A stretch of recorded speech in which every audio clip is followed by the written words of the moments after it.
Good evening and welcome to the 33rd meeting of fiscal year 2025 for the Milton Planning Board. I would like to now call the meeting to order and thank all of you who have been waiting on Zoom. We appreciate it, and in the public as well. We had just a few technical difficulties, but here we are. I'd like to introduce first the board. If you'd like to begin introducing yourself. Sure. Cheryl Tagaya, Secretary. Mag Yieldfield, member. Jim Davis, member. And Meredith Hall serving as chair. Sean Fahey cannot be with us this evening. And on Zoom, we have our staff, Cheyenne. Diane Frazier, Assistant Director of Planning. And Julia. Julia Getman, clerk. Great. Thank you. We can now begin with the administrative items. We have two sets of minutes to approve from the 3rd and the 13th.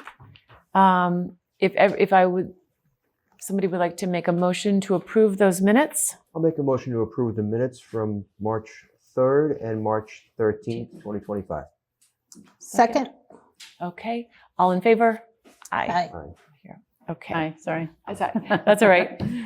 In discussion of our next meeting dates, we've added one extra meeting on April 7th. At 7 p.m.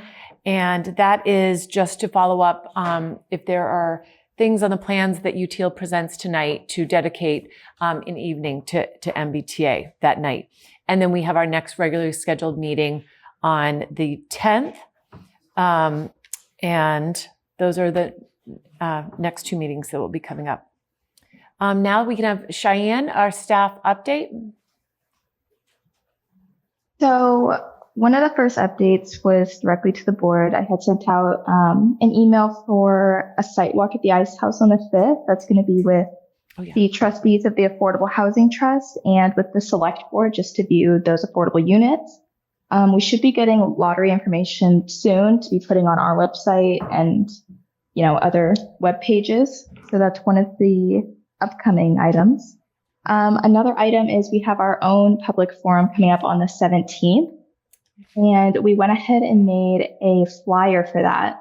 So I just wanted to share it with the board to see if they had any questions, comments, edits before we go ahead and get that marketed to everybody. Yeah, Cheyenne did a great job working this up and just wanted to let the board take a look to see if there was any information that anyone would want to add. Looks very nice. And where will this get? I know you said the Milton Times, Cheyenne, and where else will this get? We'll send this out to Milton Times, Milton Scene. I believe we're going to post it on the town website, our social media pages, and I believe we'll also send it to the Facebook pages. So like Everything Milton and East Milton Neighborhood Association, just to get it kind of on all platforms. Great, that's terrific. Does that look good to everybody? Yep. So with the Ice House site walk, I don't know if I can make it, but if more than 3 of us show up, if I show up last minute, do we have to post it? Is that a problem? Yeah, I think we should I already posted an agenda just in case anybody decided to show up last minute. So everybody's good to come or not come. Great, thank you. Perfect. No problem. And I think that's all of my updates for now.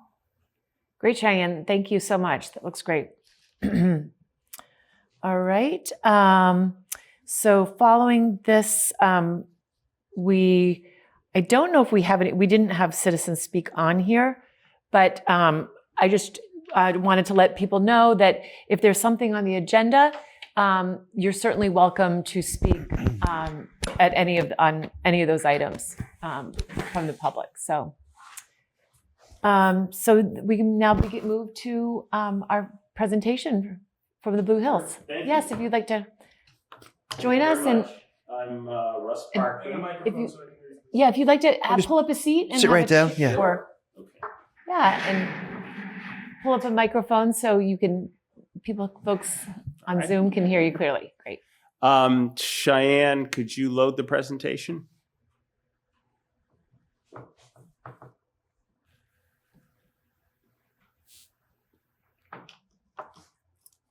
Is it up on the screen? Yep. Yeah. Yep. Just need Okay. to just go to slideshow. There we go. So my name's Russ Parkman. I'm a trustee at large for Friends of Blue Hills, a nonprofit organization. I've been a trustee for about 2 years, a board member for about 2 years, and I joined, because of love of Blue Hills and to help support the DCR. Blue Hills have been very important to me and my family for decades, and it's my way of contributing back to this unique area around Boston, which has I think everybody here is familiar with Great Blue Hill and what a great vista we have at the top and all the great hiking trails. But to maybe make everybody more educated about what Friends of Blue Hills does, I thought I'd give this presentation and appreciate the opportunity to speak in front of the town of Milton and the planning board itself. So the first Friends of Blue Hills formed in the 1970s, and we're in support of DCR. The reservation, it's about 7,000 acres, is owned by the state of Massachusetts and managed by DCR. And DCR, of course, doesn't have that many resources, and so this volunteer nonprofit organization was formed to help protect and support the DCR and maintaining trails and trash cleanup and other advocacy issues.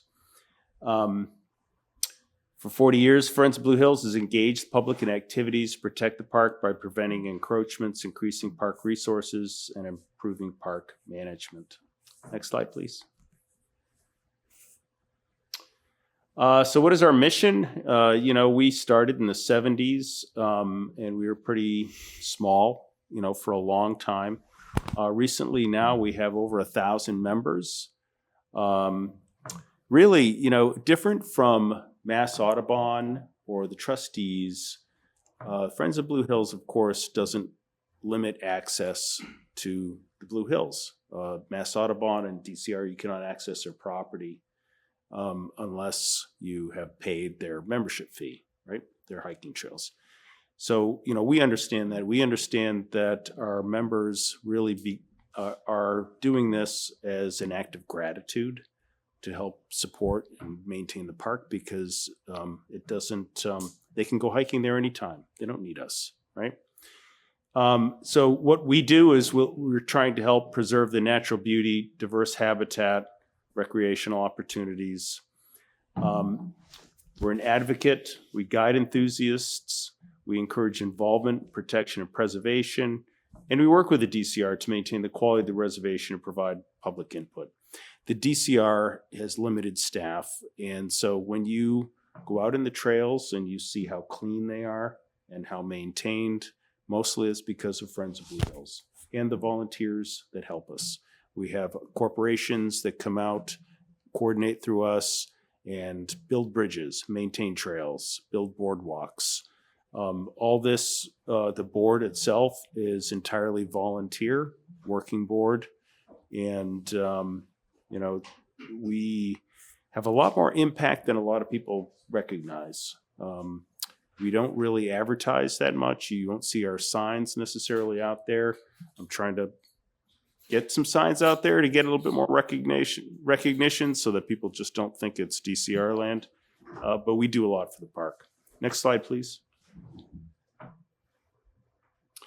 Right now we have 11 volunteer board members, 4 paid staff. Our board president, Matt Panucci, he is stepping down in April, and we're going to elect a new president. We don't know who that is. But excuse me, Matt has been great. He's been a good person. I know everybody here probably knows Matt. We've worked with Ron Israel with the Milton Climate Action Change Committee. I've worked with Ron as well on that. And so we are a big partner with Milton itself.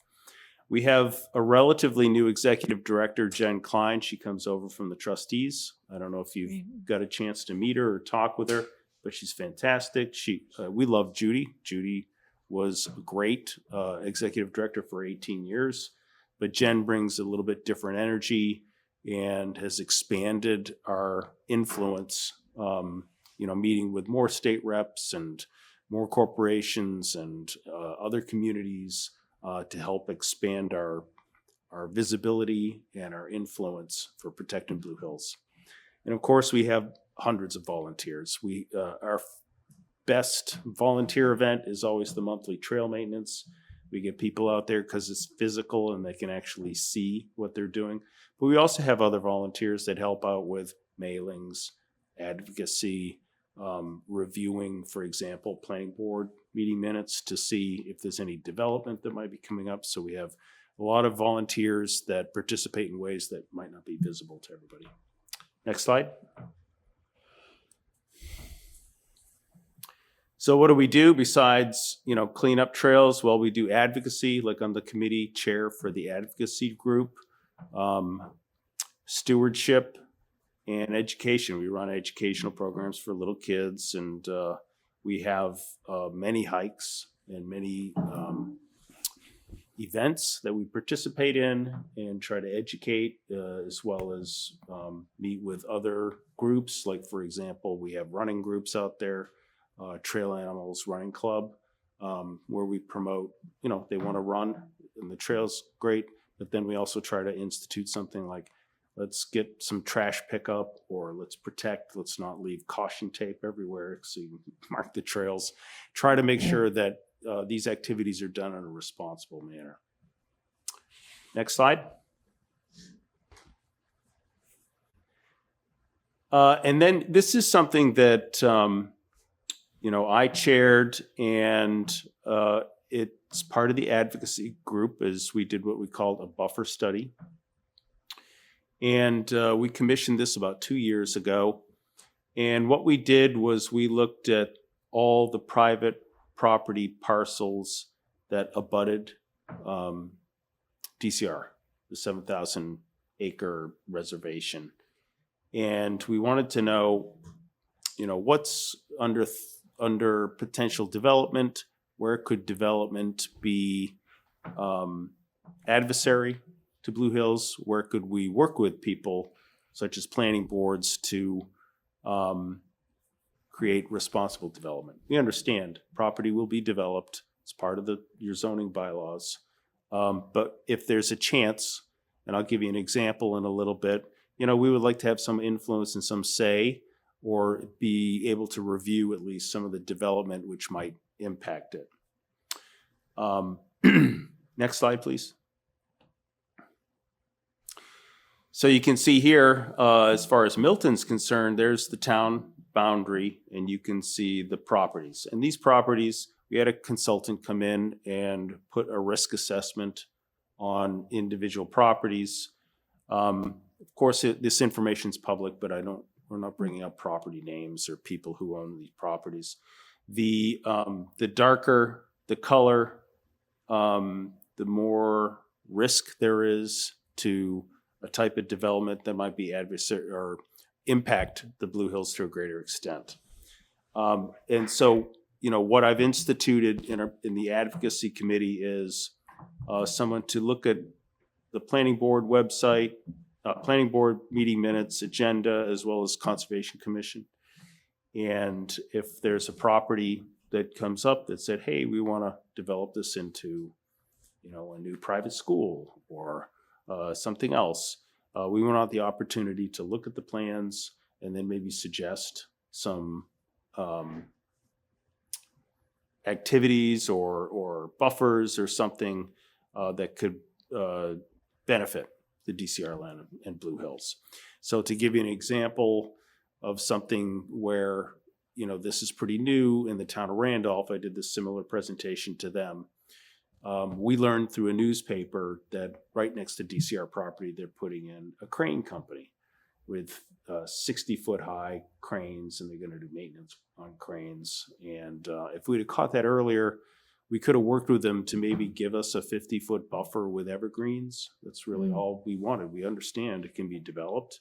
So this might have provided a better visual barrier than an 8-foot high privacy fence, right, which didn't do anything. I mean, luckily, the financing for the crane company, I think, fell through. And so we're not going to have that there.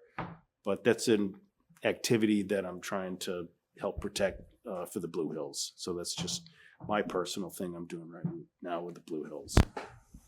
Next slide.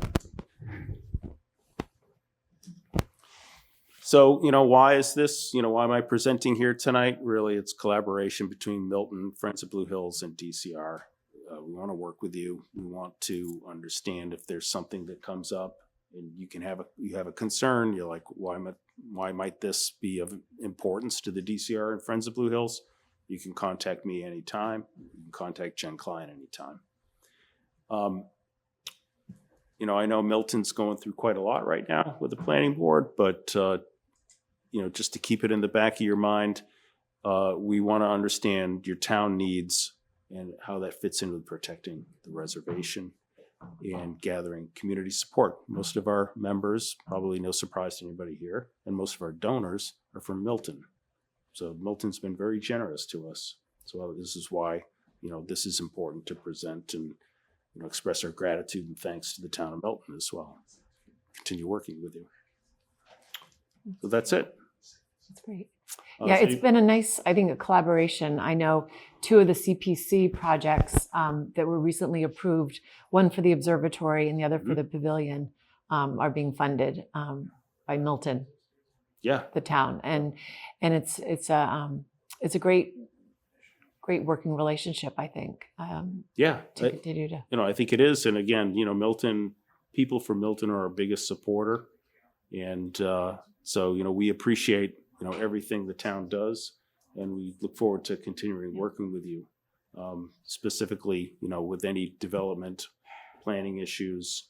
I don't know where you are with your rezoning, or are you doing a 10-year review of zoning regulations?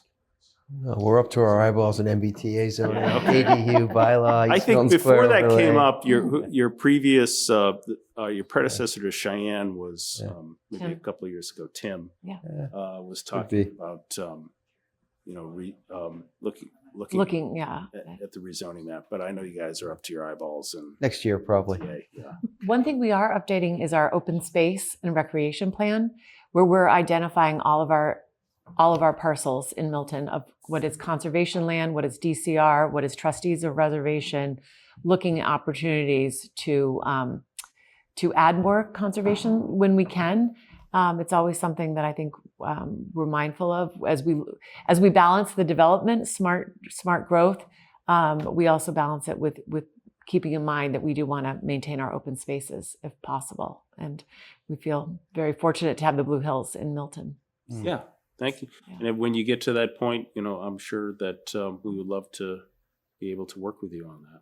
Yeah, that's great. I Any other appreciate your questions? outreach and the presentation tonight. So thank you for coming. Oh, thank you for indulging me. Great. All right. How do they Thank get in you for your touch with you, or how do they get in touch with Friends of the Blue Hills? It's gotta be a So website or something. Cheyenne has my email, and then I can also send Cheyenne Jen Klein. Okay. She'd be the point person, executive director.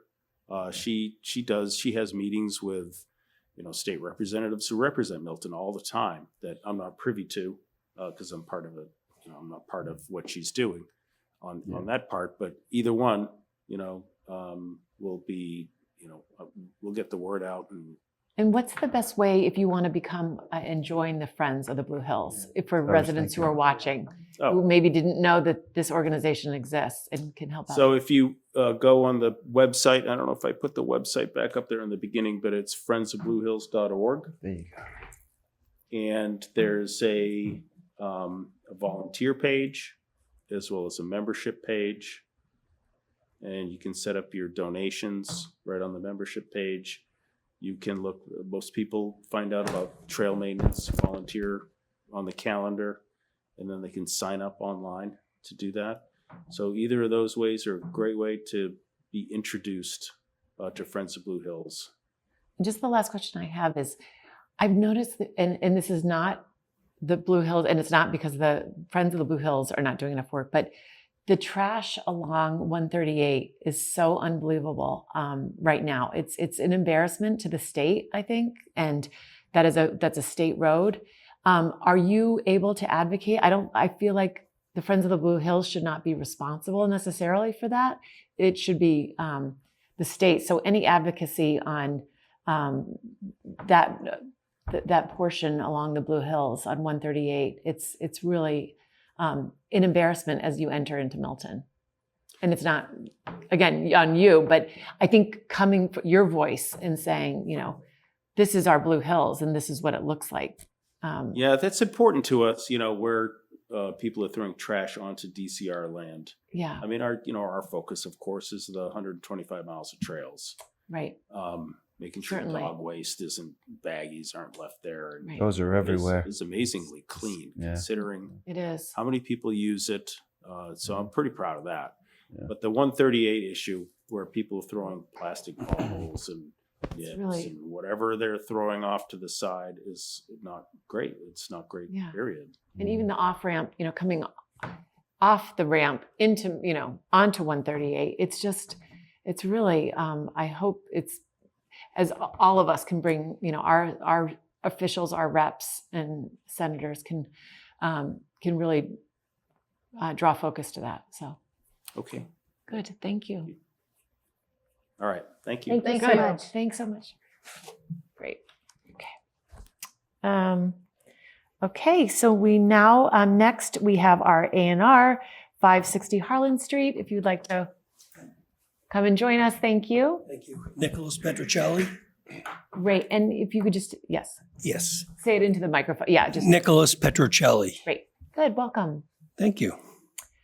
So you have an application, if you want to just tell us sort of, I have an application in for a change in lot line. It's about 210 to 230 square feet. At the back far corner of 560, that the neighbor is willing to exchange with me for some consideration, probably next to nothing. We're friends. We're not creating anything. We're just squaring off the lot. And that's really it. It's a 71 by, I think, 30 or 73 by 30 little cube. That's it. it was interesting. Do you know why the lot was drawn that way? Was there some intention on when those lots No, were separated? When I bought the property, I thought the cube went the other way, and that's my own mistake. But anyways, when the gentleman out back built his home, they had a survey done, and I was surprised to see that, the lot line intruded. And it's only Odd. intrudes by 30 feet. It is strange. Yeah. I didn't expect it, and it was a surprise, and we agreed to just take care of it and be friends. So That's great. that's really it. It's not creating any additional lots or taking away from a lot or creating any extra frontage, or there's no benefit to either property other than the lot is squared off, Right. and that's it. It's wooded, Yeah. It's just privacy, a little privacy area to block the neighbor. That's all. And does it give you 2 acres? Does it give you 2 full acres? No. You don't get to 2 acres by doing this? 1.34 or something. It's only 1.186. Oh, I guess, that wouldn't be enough. It's 208, 200 and 100 square feet, I see. yeah, So that's 70. at 1.81. I'm Yeah, sorry. Okay. it's like a little Yeah, cube, Yeah. but it just intrudes. I get So, it. Anyone else have any? Nope, I'm and good. Cheyenne did the checklist. She provided the checklist, so it met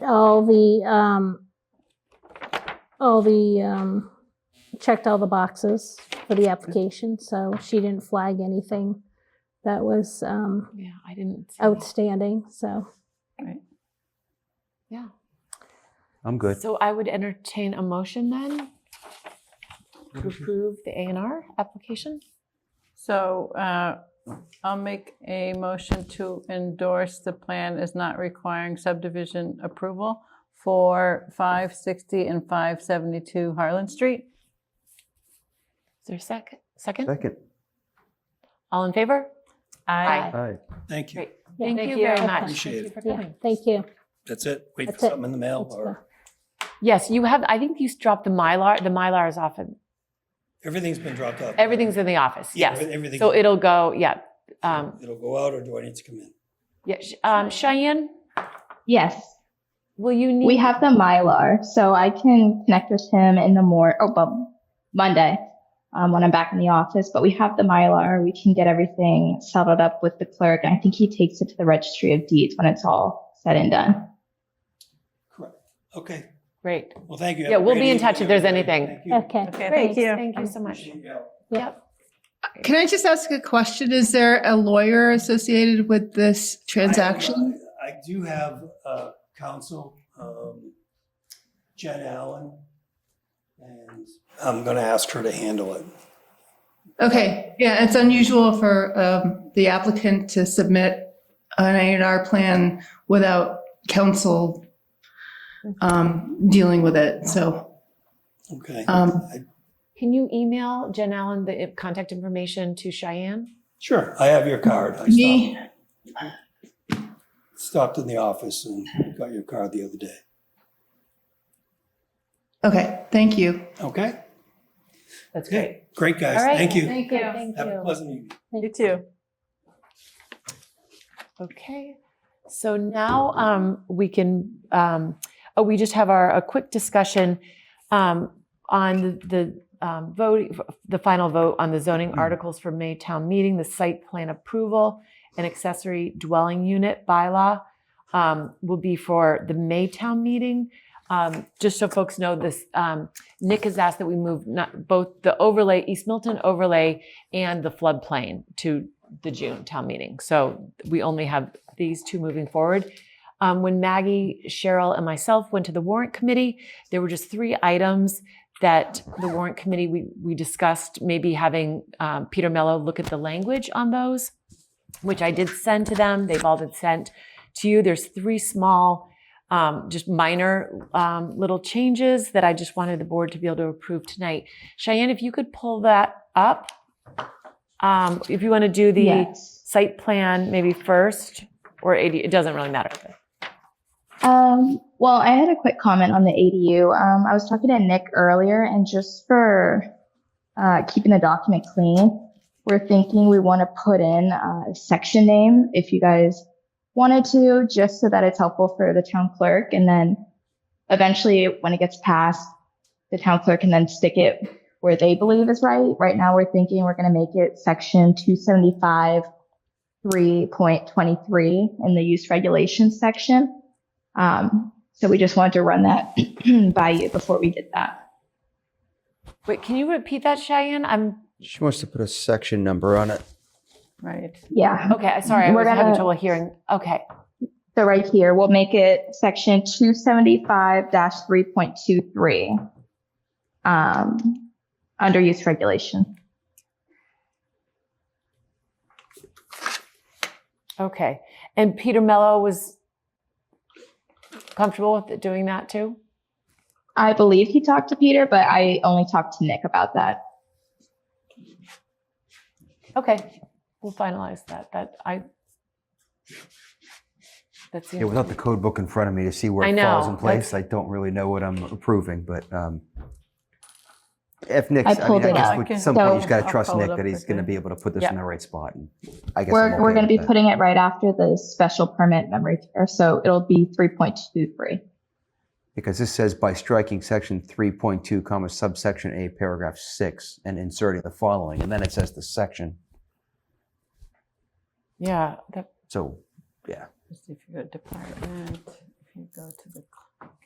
I also find it, to navigate, you have to go to the clerk's section to get to the electronic zoning bylaw, which I don't think is intuitive for folks to find. This zoning bylaw?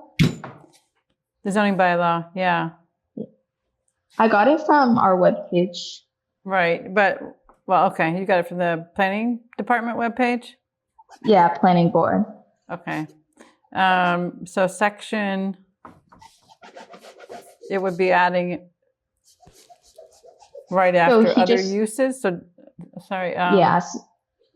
Yeah, so it's up on the screen. You've got it. Okay. that's what. so- Yeah, can you enlarge that so we can Sure. see what that change would look like? So it would just be a placeholder for the warrant. So going into the warrant. It would just be a placeholder for 275-3.23. But we're going to let the clerk eventually pick where it actually goes, but we just needed a spot to put it for now. So where we put it now might not be the final spot after town meeting. Yeah, so then why are we identifying it now then? Just leave it to the clerk. Okay. Oh, that's just a question. Yeah, it was a question. Oh. I don't want to. Oh, it was a question. Oh, I was like, Oh, I'm sorry. whatever you Okay, guys want, it's fine. The clerk. Well, it seems to make sense here to start with because it has, this is where landscaping business use, medical marijuana, the memory care. So it's tied to uses here, so I can see why it's suggested to be put there. But isn't this a Dover Amendment use? So shouldn't it be where the Dover Amendment starts? Well, where are you looking at? Yeah. Jim? Oh, I'm not. I wish I had brought my little binder that Yeah. I got the first day I became a planning board Because I would member. think it would be with the Dover Amendment. That's what I'm thinking. Yeah. I do use it, Julia. I use that thing. That way we can just find out exactly where it goes, you know? I mean, because Protected if it were use. me, Let me see. Because it's under a protected use, Cheyenne. That's what I'm. Right. Yeah, that makes sense. So under, Yeah, he just mentioned that it would be recommended that it would be a new section in use regulations, and then we just put it as the 3.23 as a placeholder. And then after town meeting, the clerk and the people who run the website and the sorting, they would put it where it would actually go. I think we should. Or we can, I mean, by Yeah, or we I can think figure out where it that's. actually is. Yeah, I don't think we should make that decision tonight. I think I would recommend that we vote to allow the town clerk to work with the town administrator and the attorney and Peter Mello on On the proper the placement. proper placement. yeah, because by striking section 3.2, you'd think it would be the new section 3. We're Right. putting in the new section 3.2 That's is what the way I- I would take it. But Yeah. So well, yeah, that's the first I've heard about that. So I have not had a chance to ask any questions on that. So, okay. So all it's right. not necessary. It's not a necessary thing we have to do, right? it's not I replacing. don't think it's all- necessary. I think it was more just to keep things in order because the site plan has a section to go to, but the ADU doesn't technically have a section Yeah. tied to it. So it was more so just to keep everything kind of on the same page. I think it makes sense. It is a protected use under the Dover Amendment. Yeah. So What I would say is it's not deleting the entirety of 3.2 because 3.2 is accessory uses, and we still have Yeah. accessory uses that aren't Right. ADUs. Right. It's just removing the temporary apartment aspect of that or portion of Right. that. and is that subsection A, So I- paragraph 6? Like, So that was struck? I don't know, maybe, does it go under accessory uses still? Because it is an accessory use. Yeah. So I think it's a question for Peter Mello, if it goes under accessory use or, yeah, because we're still keeping the temporary apartment by our. that well, bylaw. because since it's classified as an accessory use still. An ADU is still an Right. accessory Yes. use. And so that's why I wonder if it just gets a new paragraph within. Yeah. But maybe not since it's an entire section.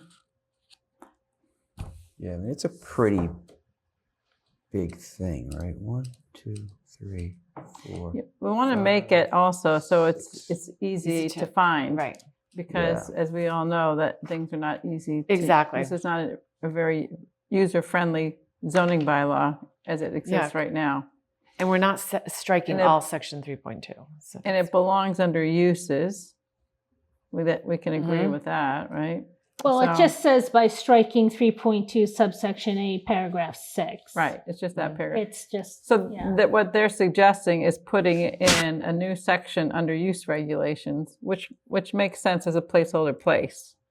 Because it's not, if you keep going, it's not non-conforming, it's not earth materials, it's not Yeah. floodplain, it's not wind turbines, it's not height, area, et cetera, et cetera. So it would go in the use section. I get that. Paragraph, so what is paragraph 6? Because the way this reads, they're asking us to strike paragraph 6 of 3.2 subsection A and replacing it with this 5-page. Yes. Yeah, so Bylaw. that if you go to the accessory, 6, Paragraph 6 is it says accessory pulled it up use on the shall not include dwellings. accessory use shall not include dwelling. So it shouldn't go there. Well, that needs to Right. be removed. Yeah, they said it's going to No, strike so we're going it. to strike it and then put our 5-page. No, so I just don't think Thing it goes there. there. Yeah. Okay. Because I think it does belong as a separate section Yeah. rather than But which a one? new number 6 here, because Mhm. it wouldn't make Yeah, sense in the that's what I- context of everything else. All right. Yeah. So That's what I'm getting at. Can I scroll up and down on this thing?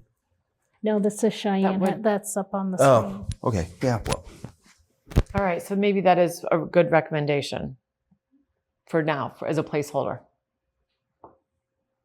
That's where we'll go. I don't- Let's Okay. follow up. Let's Yeah, I follow don't up and like have a that. conversation beyond what's in the articles. Let's talk about those, and then we'll have a follow up. Actually, we will have. Do we have time? Yeah, I can ask Peter to look at that. He'll be here later, but not for this. So, yeah, we need to. I mean, I would vote to let the town administrator and the clerk yeah, I'm with discuss that. this. Yeah, I'm with you. And Cheyenne, you obviously, and Peter Mello. Between the 4 of them, they'll get it right. But if they So could let us know, yeah, we Sure. should. do They we will, have to they vote will. it though, is I think my question. Yeah. Nick said it wasn't something he thought you had to vote on. Great. All right, then, I think because at the very end, doesn't it say that we authorize the clerk to Yes, it correct does. typos and other things, so Yep. Or about numbers and- authorizing it section numbers and to headings. providing There the you go. section. Yeah, Yep. it provides it right there, right? Oh, it's all right. Okay. Done. Yeah, and to authorize the clerk to make clerical revisions to the Right, so section it already numbers and says- headings. Yeah. So yeah, we're covered on that. Okay. Thanks, Cheyenne, for mentioning that. And we'll look forward to hearing how that's going to be described. So are we needing to vote this language, Meredith? So Those the amendment, minor so the amendments? three, so the, what we want to do is, Cheyenne, do you have the ADU up still? Yes, I do. Okay. So on the ADU, the only change that was made was number 8 under C8. This was a question that was asked by the warrant committee, and it just adds the ADU shall not be used, adding the language as a short-term rental or otherwise for boarding, lodging, or commercial use. So that was his recommended language change, just to make that a little more concise and clear. And then on the site plan, that was it for that. So should we vote that? Let's vote yes. So that was the only change. And all the other red line items that were made with the warrant committee, the typos and things that we corrected. So I would ask for a motion to approve this article as amended. I'll make a motion to approve the ADU article as amended. And is this now being resubmitted to the warrant committee? And we'll let the warrant committee, and resubmit it Okay. to the warrant committee. Okay, And resubmit it to the Yeah. warrant committee? Yep, with All right. those small changes. and I'll Yeah. second it. Great. Thank you. All in favor? Aye. Okay, great.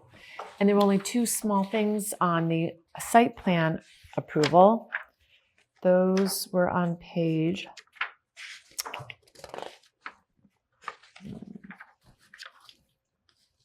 Sorry, it's further back. Sure I got everything. On page 9, under the decision, we had asked the warrant committee, we wanted to get some language which gave an opportunity if under certain circumstances we needed an extension beyond the 120 days.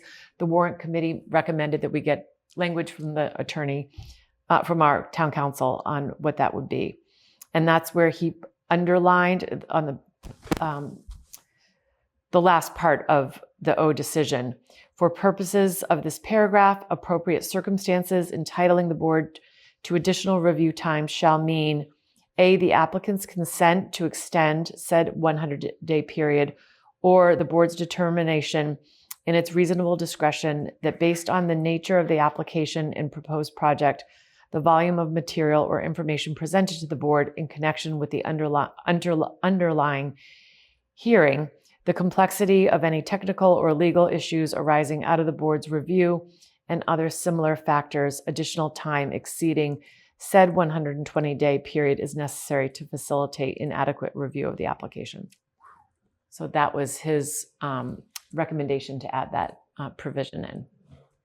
So on page 9, and then on page 10, the other item that we had asked, and this was just a small change, clarifying if for anyone who wants to make an appeal, it would say, it would read, any person aggrieved by a decision of the board made under this section may appeal said decision under MGL's Chapter 40A, Section 17, by filing an action with the Superior Court or Land Court no later, and this is what the warrant committee wanted, just to make it clear that it was no later than 20 days following the board's filing of said decision with the clerk, in accordance with the procedure set forth in MGL Chapter 40A.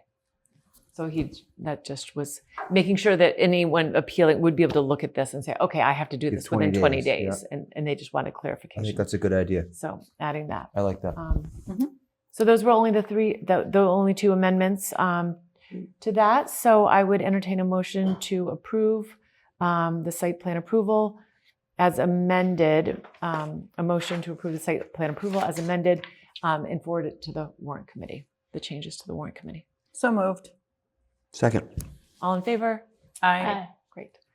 Thank you so much. And we can now invite Util to join us.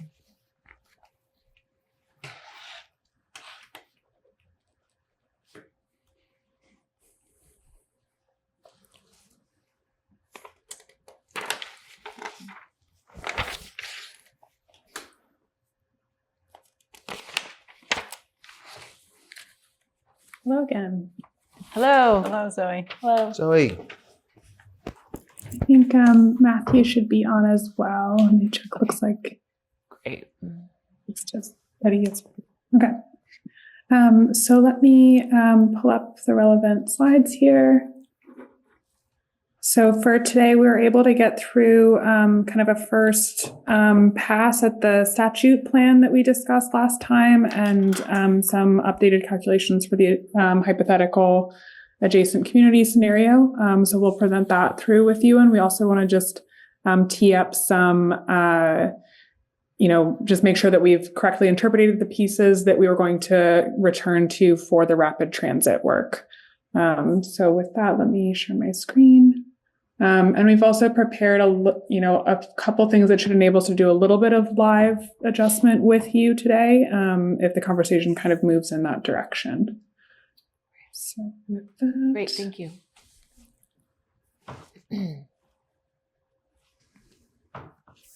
And Matthew, if you could do me a favor and take some notes as we're going, that would be great, just so that I can be nimble with the screen sharing. Okay.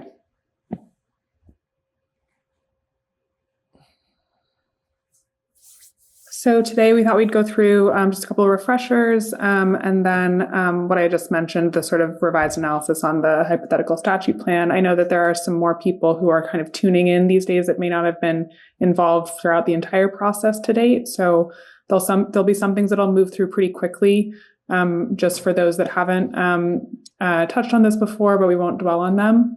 I did want to give one logistical piece that when we were doing scheduling at the end of the last meeting on Monday, Matthew and I both separately missed conflicts that we had with the 410 planning board meeting. We think that we can get through enough content with you tonight and on the 7th that the 10th might be a meeting where you could just discuss follow-ups. But I think if that doesn't end up working out, we'll troubleshoot with you when we meet with you on the 7th. But I just wanted to give you a heads up about that, my error during the meeting on Monday. No problem. And I think it's better when we sometimes break out our MBTA meeting from all the other public hearings, and so we can really dedicate. And Zoe, oh yeah, you do have it. Never mind. Okay. Great. Okay. And then I've also penciled in that the public forum that we spoke about for the 17th, which I heard you're already mobilizing to promote about, which is great. And we've held that 6/9 sort of expectation of when we're going to be moving towards town meeting. It's actually going to be, it's been confirmed it's going to be on the 16th. Okay, great. So just perfect. That's great. What's going to be on the 16th? The town meeting? Okay. Yeah, it was between I'll the make that update in our notes. Okay. So yeah. Okay, so I wanted to just reflect back to you all what kind of we heard last time to make sure that we're capturing it right, and also to share with you a little bit of our, as we've gotten a little bit more into the weeds on the idea of putting together a statute-based plan, we have come to some suggestions around the assumptions to make. There are so many assumptions that are embedded in the compliance model that are really rooted in the guidelines and subsequently the emergency regulations that were put into place, that we don't think it's really the right tool to use in putting together a hypothetical statute plan. So what we're suggesting is that we hold to the commuter rail station area, that we zone for 15 units per acre. And we think that, while in theory this aligns with that 563 unit target that we spoke about last time, there really isn't any piece of the regulations, I'm mixing words here, which is confusing. There aren't any pieces of the statute, the law, the letter of the law, that describe what reasonable size means in terms of units. And so we really think it's best to just focus on the station area and the units per acre. There is still a reference to the environmental code. So we're retaining the excluded land metrics. Wherever there's partial units that result, we are rounding down. And we are not modeling the impact of zoning parameters beyond that 15 units per acre on the modeled unit capacity as we've been discussing it for prior work. Because that all of those things are embedded in the model's assumptions, the compliance model that the state built around the guidelines and regulations.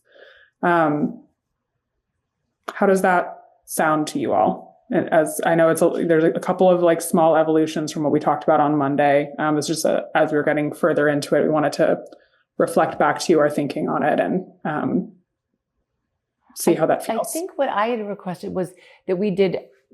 Instead of 100% of everything being within that half mile, that 50%, which is allowed with whatever plan is put forth, is allowed 50% within the half mile of the commuter rail stations, and half of the land area outside.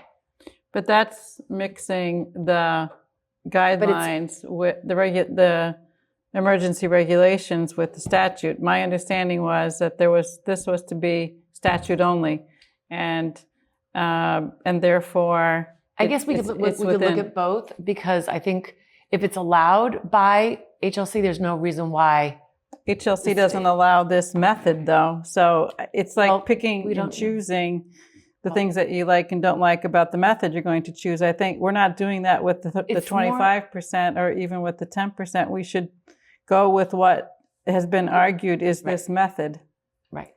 So I sort of agree with Cheryl on this, and to Zoe's point, we don't have there's no definition of district of reasonable size. So I think possibly your cause of concern, Meredith, is that it's 563 units, when a district of reasonable size may not be 563 units.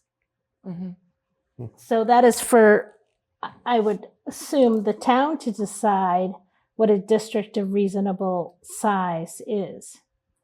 Technically, it would be the maximum that could exist because of the developable land and 15 units per acre. So, But if you're going by the language of the statute, Yeah. as Tom Doherty has presented to us a number of Right. times, Mhm. it's the developable land area within a half mile of those commuter rail stations times 15. Yeah. all right, well, And let's that's what see he's advocated for. That was that's what the- was put that's in our the letter That's to the unit count. HLC. That's not the land area, right? That would be the unit count. That's how he The got land the number of area, yeah. units. But 563 is the units. Correct. You're- Yes. But the land area is So- the 18 acres. I was thinking inside, and then 18 acres would be But- is allowed Yeah. elsewhere by HLC.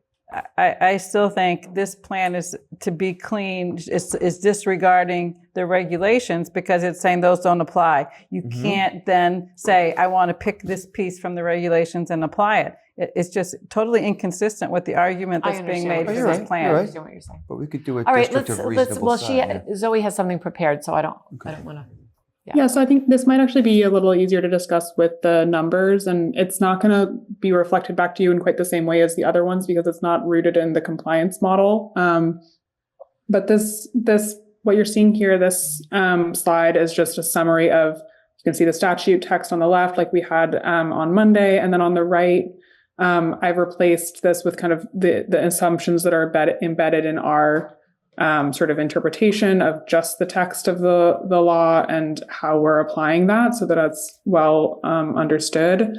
But I won't kind of belabor Thank it for this. Just as a reminder for those that are kind of new to this, this is we're focusing on the commuter rail station area for this hypothetical scenario. If you zoom in, that's the area of town that it applies to. And these are the parcels that touch that half mile radius for the 3 commuter rail stations. And I've kind of broken out, on the right here, just some of the kind of acreage statistics associated with the geography that you're seeing on the slide. Note that the north arrows, the north is skewed a little bit for these 3 just so we can see them all on the same page. There's one other thing I wanted to note. I just did a quick because this has been a focus of our conversations for most of the time we've been working together, I did just pull the existing land use codes for these 3 areas. So you can see that breakdown here. Majority single family, a decent number of 2-family, and then a handful of other land uses. So that just gives you a sense of what's included. So this is the output. So what you're seeing on the left is the inputs, on the right, the outputs. So, for all of the work that we've been doing to date, for the sake of like comparing apples to apples as much as possible, as you're thinking about this, sort of output, when the compliance model reports modeled unit capacity, it's only reporting units, parcels on which there are multifamily units, so 3 units or more. So what you're seeing in this top is just this, inclusive of 1 to 2 units. What you're seeing on the bottom here is if you exclude those 1 to 2 unit, the parcels where 1 to 2 units is possible, but 3 units is not possible. This is as close as you can get to an apples to apples comparison across these two methods. So you can understand kind of how this stacks up against the other scenarios that we've been considering. So you can see that it ends up with 582 model unit capacity. Again, there's all of these kind of like assumptions that we're making that are a little different from what the compliance model has been putting forward for our other work.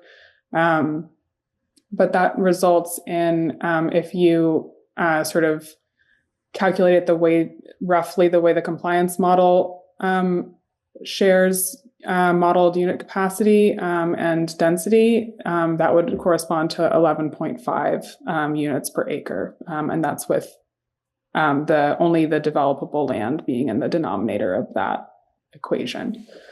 So that's kind of the output there. And I've just sort of done a quick breakdown for you to understand kind of how that's distributing, how this like simple set of rules is distributing across that set of parcels.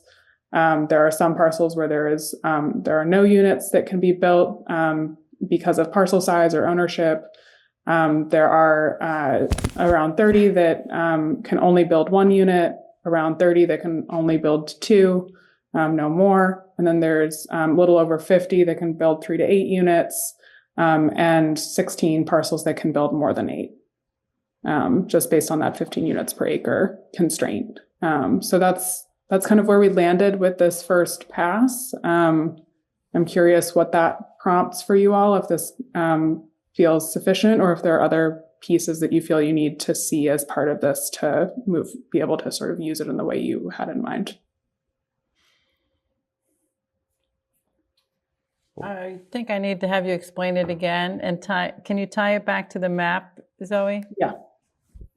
So this is reporting it. So every parcel that you see here in purple is a parcel that's included and that is developable. It may have some area that is not developable, like wetland area, et cetera, but these are the parcels that are being zoned effectively by this concept. And we've grouped them all sort of together as one group. And that set of 3 kind of sub-districts together produces this result. So the reason I broke it out in this way is because the way we've been talking about density and unit capacity to date is different. It does not include 1 to 2 unit developments. And so I wanted to avoid a comparison between things that are reporting very different statistics. So I would focus in terms of comparison on this set here, which takes all 3 of those areas. So across all 3 of those areas, you could get to, in theory, up to 582 units that are 3 unit or more developments. And amongst those, if you were to calculate just on the actual acreage of all of those parcels, you would have 11.5 units per acre. If you calculated, other way around, if you excluded the excluded land in the same way that the state compliance model does, you would have 11.5 units per acre in these across all 3 of these sub-districts. If you included land that the state compliance model does not, you would have a lower density of 7.7 units per acre. And so that may still not be quite landing. This is like a lot of numbers, and it's different from what we've gotten used to in terms of understanding them. it's helpful to hear it again, but just what you're excluding are parcels that wouldn't be able to add units, because you said in terms of the 1 to 2, and that it has to do with the parcel size. Yeah, so if parcel sizes where they wouldn't be able to build more than 1 or 2 units, those parcels and all of the work we've been doing to date are not counted in the multifamily unit capacity. So in this case, you could still, let's say you have a single family home, and based on your parcel size, you have enough parcel area that under these rules, you could build 2 units. The state compliance model does not take that into account because it is not reaching the 3 units that is required to meet the definition of multifamily that was included in the regulations and guidelines. What size parcels are those then? So if you do just kind of like the rough, let me do a quick working backwards. So if you have to build 2 units,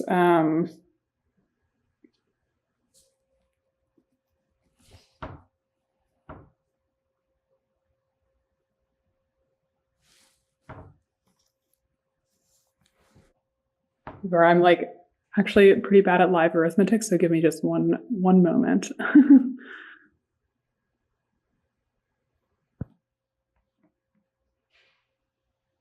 It's So two you 15ths didn't an apply acre. the same methodology that we're used to at like 6,000 square feet per lot or 7,500 square foot lot. Right. So if you did, 15, for like reference, if you had a 5,000 square foot lot, that's 0.11 acres. And then that times 15 units per acre would get you 1.7. So on Got it. a 5,000 square foot lot, you would be just shy of 2 units. So it would only Right, be able okay. to build 1 unit under a 15 units per acre constraint. I guess I don't get it. Why not if we rezoned it so you could build Because if you're 2 saying, units? if you're doing 15 units an acre and you have and that's your max and you have a small parcel, you may not get to 3 units, right? So what if 15 units, what if it goes to 16 units per acre? I mean, this thing's fluid, isn't it? Not from what the parameters that we established last time, which was 15 units an acre. I mean, that Minimum change the 15 units parameters, an change the acre. parameters, but that's what we said last time, what their At least marching orders 15. were. This is the minimum that you could, in a world where you're just focusing on what the statute says, 15 units per acre is the minimum that you could set. Right. And align with what is stated in the law. You could allow 16 units per acre that would exceed what is mentioned in the statute, but at minimum you have to allow for 15 units per acre. Right. So if you're saying exclude Yeah, I the guess 1 I to 2 would've, yeah. units, so excluding the 1 to 2 unit per parcel. So if you had a 5,000 square foot parcel, what would you have to have it allow units Yeah. on it, right? You would have to have, yeah. Could you Have it show attached. us a parcel on the map that you provided of a 5,000 square foot parcel? Let's see. It Don't would be the have any- same I'll as stop Nelly. trying It's for a just second. 5,000 square feet. We just have to, I just assume that it would be 15 units per acre or more, whatever it takes to get to that density. Well, This is just a weird the way the roadblock. statute is written is you have to allow, the guidelines and the regulations have specified that it's not just about what you allow, but what you achieve. The statute focuses on what you allow. So if you allow 15 units per acre, that is what the statute has required. It doesn't state that you need to achieve the 15 units per acre in the same way that the regulations and guidelines then made clear. So we're thinking that if we go to 16 units per acre, then we're not following the statute. So, You'd be exceeding the text. but that's of what the allowed statute- under the statute, right? To exceed. Yeah. So, Yeah. Yeah. Okay. It's a minimum. So we could. Okay. Yes, we can increase. All right. So But we didn't. we still know that multifamily is 3 units on a lot, Mhm. right? Right. So if you have 3 units on a 5,000 square foot lot, your density is, you have to 15 do units per acre, I thought. That's why. It's 27 units an acre. 27. all right. 27 units an acre. Mhm. But we can go higher. It's Yeah, I don't understand why we can't. Why we're like not there's including some this. lots that I think we could do, there may be within there. I think Unquity House is within that, Yeah, but that one of our, Blue. If we just Our look Blue at Hill- that was what I was thinking. Just our look at the Blue Blue Hill Hill, Ave. that we can zone for, I think we have that at how many units? It's 6-story. It's a 6-story building. That's like 40 units per acre. That's like 40 units per acre there. I thought. Yeah. Don't quote me, but I think that's 40 units in that one. I can give you by Within that. parcel. If there's a specific parcel that you want to know about, I can tell you under these rules how many units. A district of reasonable size, 15 units per acre, half a mile from the commuter rail, right? If we just do the Blue Hill Ave district, I bet you we hit the 15 units per acre. We call that our district of reasonable size. I bet you we meet the statute. But if we exclude the Hyde Park stop and what's the other stop's name? Fairmount. Fairmount. Fairmount. Yeah. Because I think, yeah, Just look at Blue Hill Ave. yeah, I think And if that's it goes where we- more than 15, just accept that it's going to go higher than 15, and that's still within the statute. There's no definition of reasonable size within the statute. Exactly, so we can set it. Correct. So And to if we say go- whether we meet it or not, it's not there, so there's no way to determine whether we meet it or not. So it's just a question of whether. What is reasonable size? We're saying this is reasonable size. And if Blue Hill Ave. HLC has the authority to determine a reasonable size according to the statute. So it's a submission. We're going to ask HLC to agree. HLC isn't mentioned in the statute, is it? Yes, it is. And they're going to set regulations, They're going to right? determine. Or guidelines. My understanding was they would determine compliance. Okay, so I would like to submit something that's just the Blue Hill Ave district. That's how I would address this. And obviously, we'll have to have a battle with HLC. or demonstrate that, to folks that, Demonstrates a better word. I want to say, to demonstrate that this is what it would achieve. Does that make sense, Zoe? If we looked at just the Blue Hill Ave district, maybe we just pull that map up separately. And maybe we don't do it for tonight, but look at just the Blue Hill Ave, our district there, and map that out and sort of back out what that would be, how many units per acre, how many total acres on that. Do we Yes. know? So the that Equity acres? House alone is 4.031 acres. There are currently 139 units. So that is 34 units per acre. So at 15 units per acre, that's 60 units. So that would be our So we're- district. so we're- This So is we're at what your Section could be our 139. district of reasonable size, Correct. right? Are you describing just this district, what we're seeing on the left of? Yeah, of- yes, And actually, exactly. just half of that district, I might be getting ahead of myself, but just the southern half of that district. Okay, so you're like basically thinking, Yep, right there. Yeah. Look at that. Red marker. Love it. And how many units would come out of that? Yeah. Just tweak it till you get to 15. so if I'm understanding correctly, the way you're talking about this, you're thinking that the goal is to achieve 15 units per acre in a location that falls within the commuter rail station area, but does not contain all of the commuter rail station area. Correct. I think Right. that- Because yeah. the statute doesn't say we have to contain it all. It just says we have to do a district of reasonable size. And I don't even mind going, further up too. I mean, Well, yeah, I would do that too. But once yeah. again, that density denominator, I Yeah. just fear the density denominator always kills Right. us, right? So the more land you add, right. it's like the denser certain areas have to be. So yeah, I guess if we could look at that as maybe a district that we could say, okay, this would be a statute as long as it meets all those criteria. But you're looking at then these single families or two families that are on 5,000 square feet, allowing 27 units an acre. No, that's in that why we area? were going to include all of those. You mean the ones But you down, are including them in where this circle. Okay, so we can cut them out. The ones where Blue Hill Ave and Blue Hill Parkway come together, those two little triangles. Is that what you're talking about?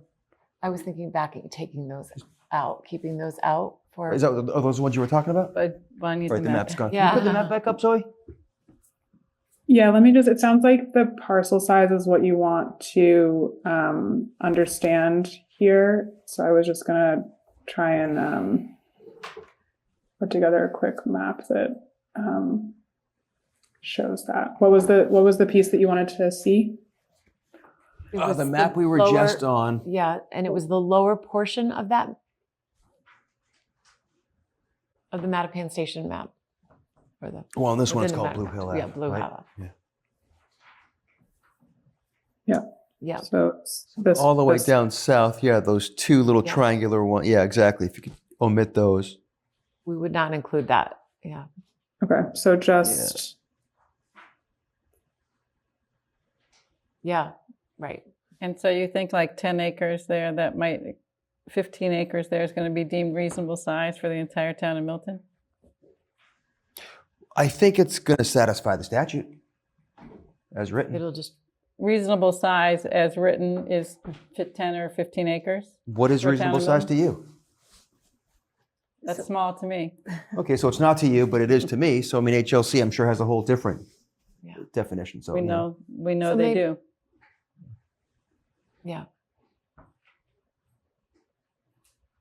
So Well, I for- think if we submit the smallest absolutely possible, they're not going to accept it. Do you really this feel isn't like the they're going to smallest. accept it? Unquity House is the smallest absolutely possible. So right now, so as I've always said, that I think there's opportunity to do more. And I think we've all agreed there's an opportunity to do more. So the goal, though, is to do a statute compliant, and this would be a statute compliant. And even if they say no, I think we're probably okay with that. We just want to submit it. We want to submit it, and we want to prove that we are statute compliant. I think we have to be careful about using statute compliant because we don't have a way to determine anything is statute compliant without using the regulations. And so it's just a path that people have decided is worth pursuing. I think we need to stop the language of statutory, or it's Well, it compliant with the demonstrates statute. that we don't have to do nothing, like that we're not doing anything. I mean, this, and then, you know, we have a conversation with HLC. Obviously we're struggling with So you're putting maps together, but it's So now, though, you said, okay, you're the 4 people at the table, or the 3, who agree with this approach. You're going to say, I'm going to pick this particular part of these 3 maps, and I've decided, or the 3 of you have decided, that those are the most appropriate to zone, without, there's no rationale to it except to say that Unquity House is already there. But otherwise, what's the rationale? Why not all 3 of these? Why not one of the other ones of these? Because I mean, with there's all no 3 parameters that you're setting for harder to get. yourself in choosing these sites and Well, this with location. all 3, you can't get to 15 units per acre. that's Didn't trying we to just get determine to that? trying to get to the density You- numbers. And You can. oh, I had assumed that based on our conversations to date, that you wouldn't want to go beyond what the sort of the minimum density that's required. And if we go to, let me clear my annotations here so that's not clouding the judgment. So if we go back to here, Minimum gross density of 15. I'll have minimum gross density. Minimum. right. But you could do more. So the minimum's the minimum, but you could Yeah. do So more. if we increase Yeah. the density, Yeah, so I think it's Make as it simple. I don't larger. think I don't think we need to, obviously all of this is like working in a triple cantilevered like argument, but I think, what we did is we started with, you set a front end limit of 15 units per acre. If you cap it at 15 units per acre, you end up with these numbers. So the model, depending on how you calculate the modeled units per acre, which again is not specified in the statute how that is to be calculated, you're getting, close depending on how you calculate it. So we could increase it slightly from 15 units per acre to, at the, front end, maybe it's 17 units per acre, et cetera. And I can sort of toggle that until we're achieving a modeled unit capacity density that's approaching 15. that would, yeah. Yeah, that's cool. That'd be great. And then we don't have to kind of go through an exercise of That makes like sense. further delineating which parts of town are subject to the reasonable size, which I think, this is already obviously not going to be like at face value well received by the state, given that they have put together all of their, the regulations and guidelines. But I think going into further logics on what parts of town to consider makes it less coherent as an argument. Mhm. So from a planning perspective, though, if we didn't have MBTA, this part of town is actually a good place to plan for increased housing because it's close to transit and there are amenities. So the other, and there's already existing some mixed use. With the food mart and It's not in this half mile. it's not in that. So it's already 2 families. There's already 3 families, and they could be illegal 3 families. So we are allowing our homeowners to become legal with their 3 families. This is a denser part of town. We're not impacting as many single family houses because that's been a recurring theme. So I think starting in this area to me makes sense. So that's great. So if we wanted for the 7th to maybe have a map put together with these raising those density numbers, I think that would be helpful. You might also round it up and down. Right? Sure. In other words, I think that some of the shortage of why we're not getting to, because literally what we've done is taken every parcel and apply across the board at 15 units per acre. Yeah. And so why we're coming up short in part is that if you've got 1.7 units, you go down to 1. Mm-hmm. If we made the rounding cutoff at 0.5, for instance, so that if you were getting to 1.6, you go up to 2, or if you're at 1.4, you go back down to 1. This might equal out a little bit more. And I think just more holistically, what we need as a community and a little bit larger are actually more 3-family housing. So I think 3-family housing actually promotes more generational wealth. If you think about all the immigrants who came over here, they all bought 2 and 3 families. And now with the creation of all these really big multi-family apartment complexes, it's harder to do that.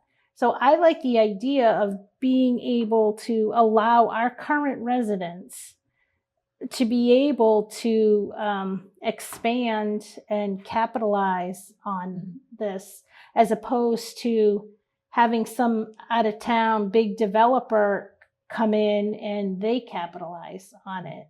So that's why, even though if the lots are smallish, this is where our 2 and 3 families already exist. So why not make them legal?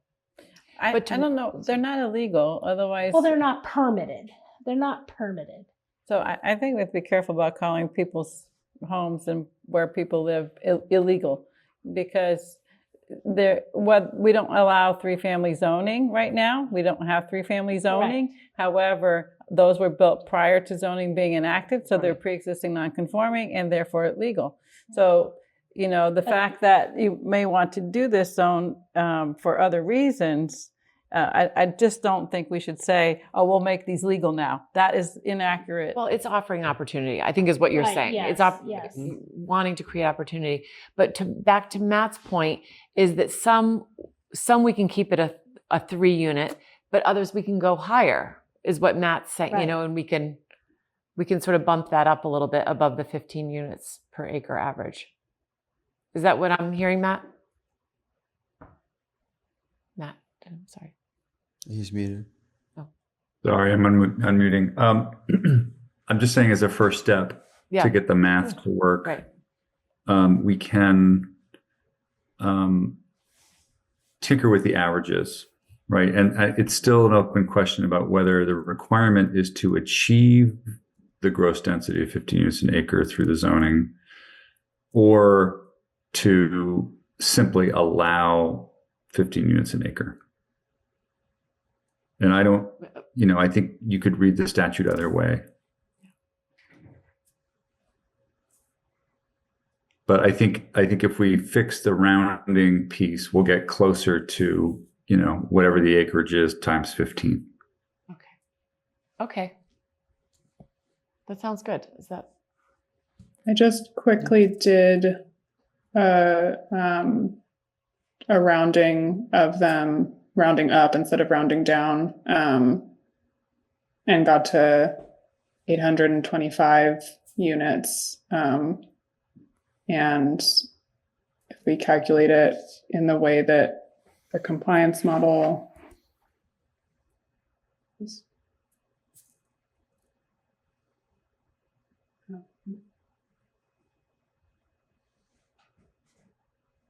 sorry, I was doing some live calculations here. If we did that, if we did the total number of units, including the 1 and 2 family ones, you would get to 16.29 units per acre. So that would be, 825 units, including single and 2 family units that are part of that tally. And that would result in 16.29 units per acre. And that's across all 3 districts? Yes. Great. That's great. Thank you. A little more, in my opinion, is okay. Yeah, we'll do some more due diligence just to think about all of the different kind of the pieces that have been held steady based on our interpretation from the compliance model that are a little bit more in flux as we're interpreting it in the context of the statute. But I think the takeaway is it's not so far off. Nice. And it's actually not that far off from, interestingly, from a 10% plan, from what an adjacent community plan would allow for.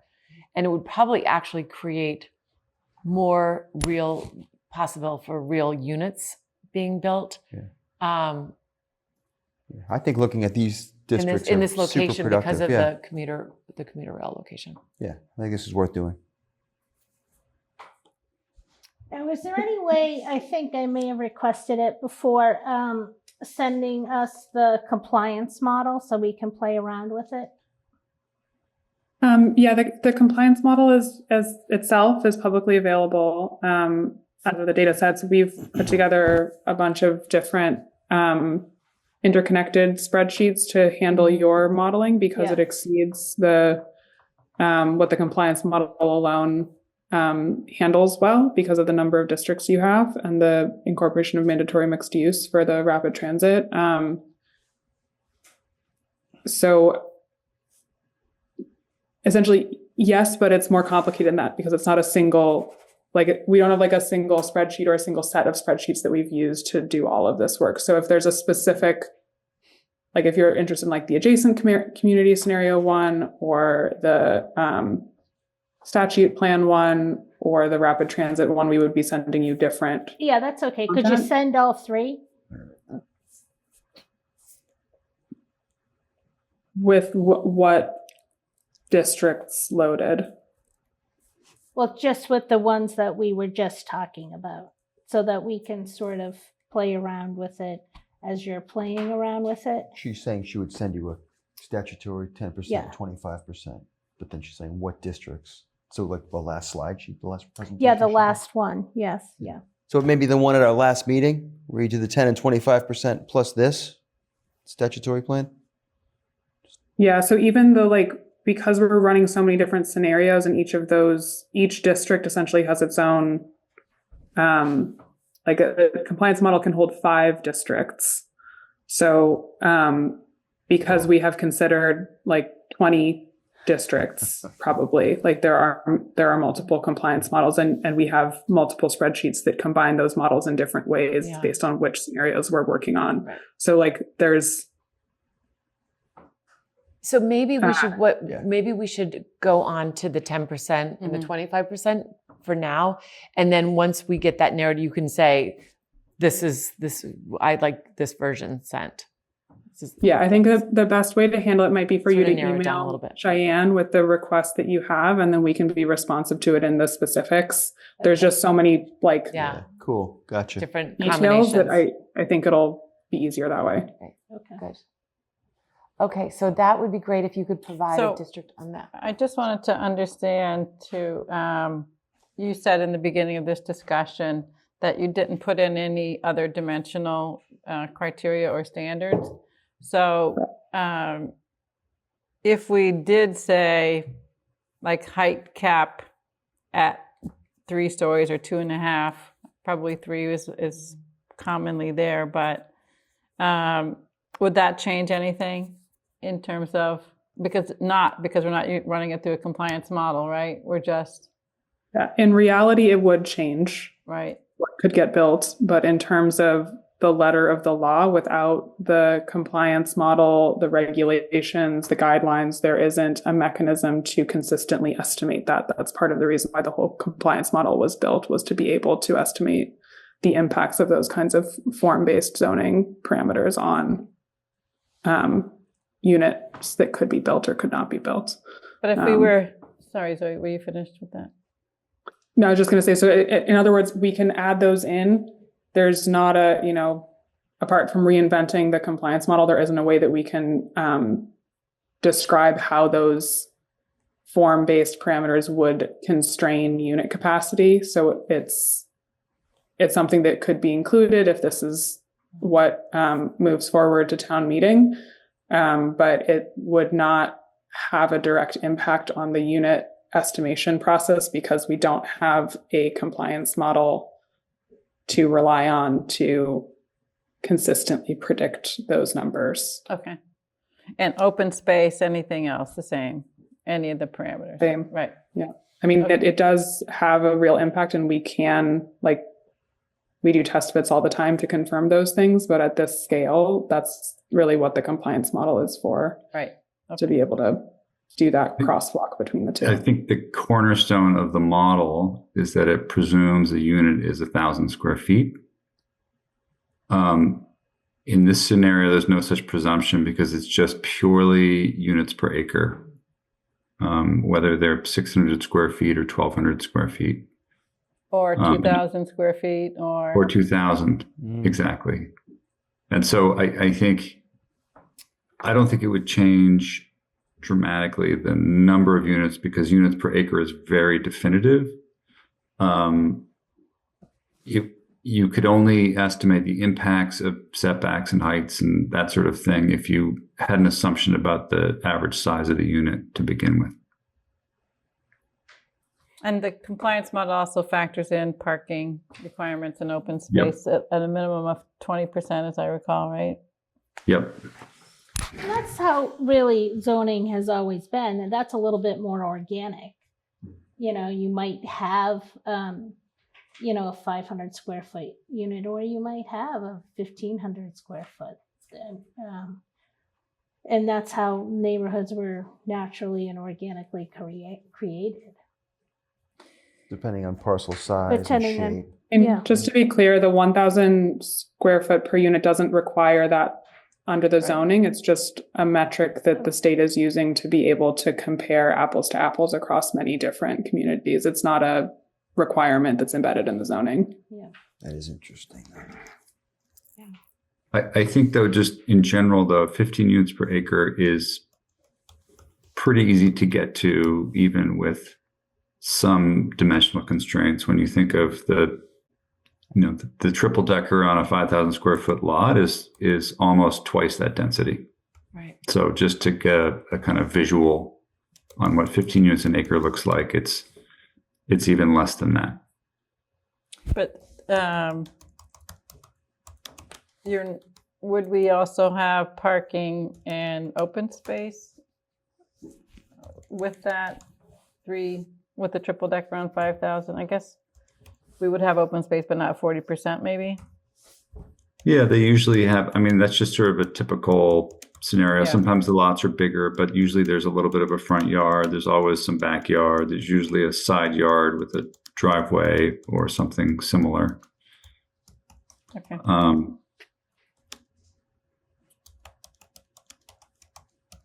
Okay. I'm All ready right. to- Let's I'm do ready that to move on. 10%, yeah. Yeah.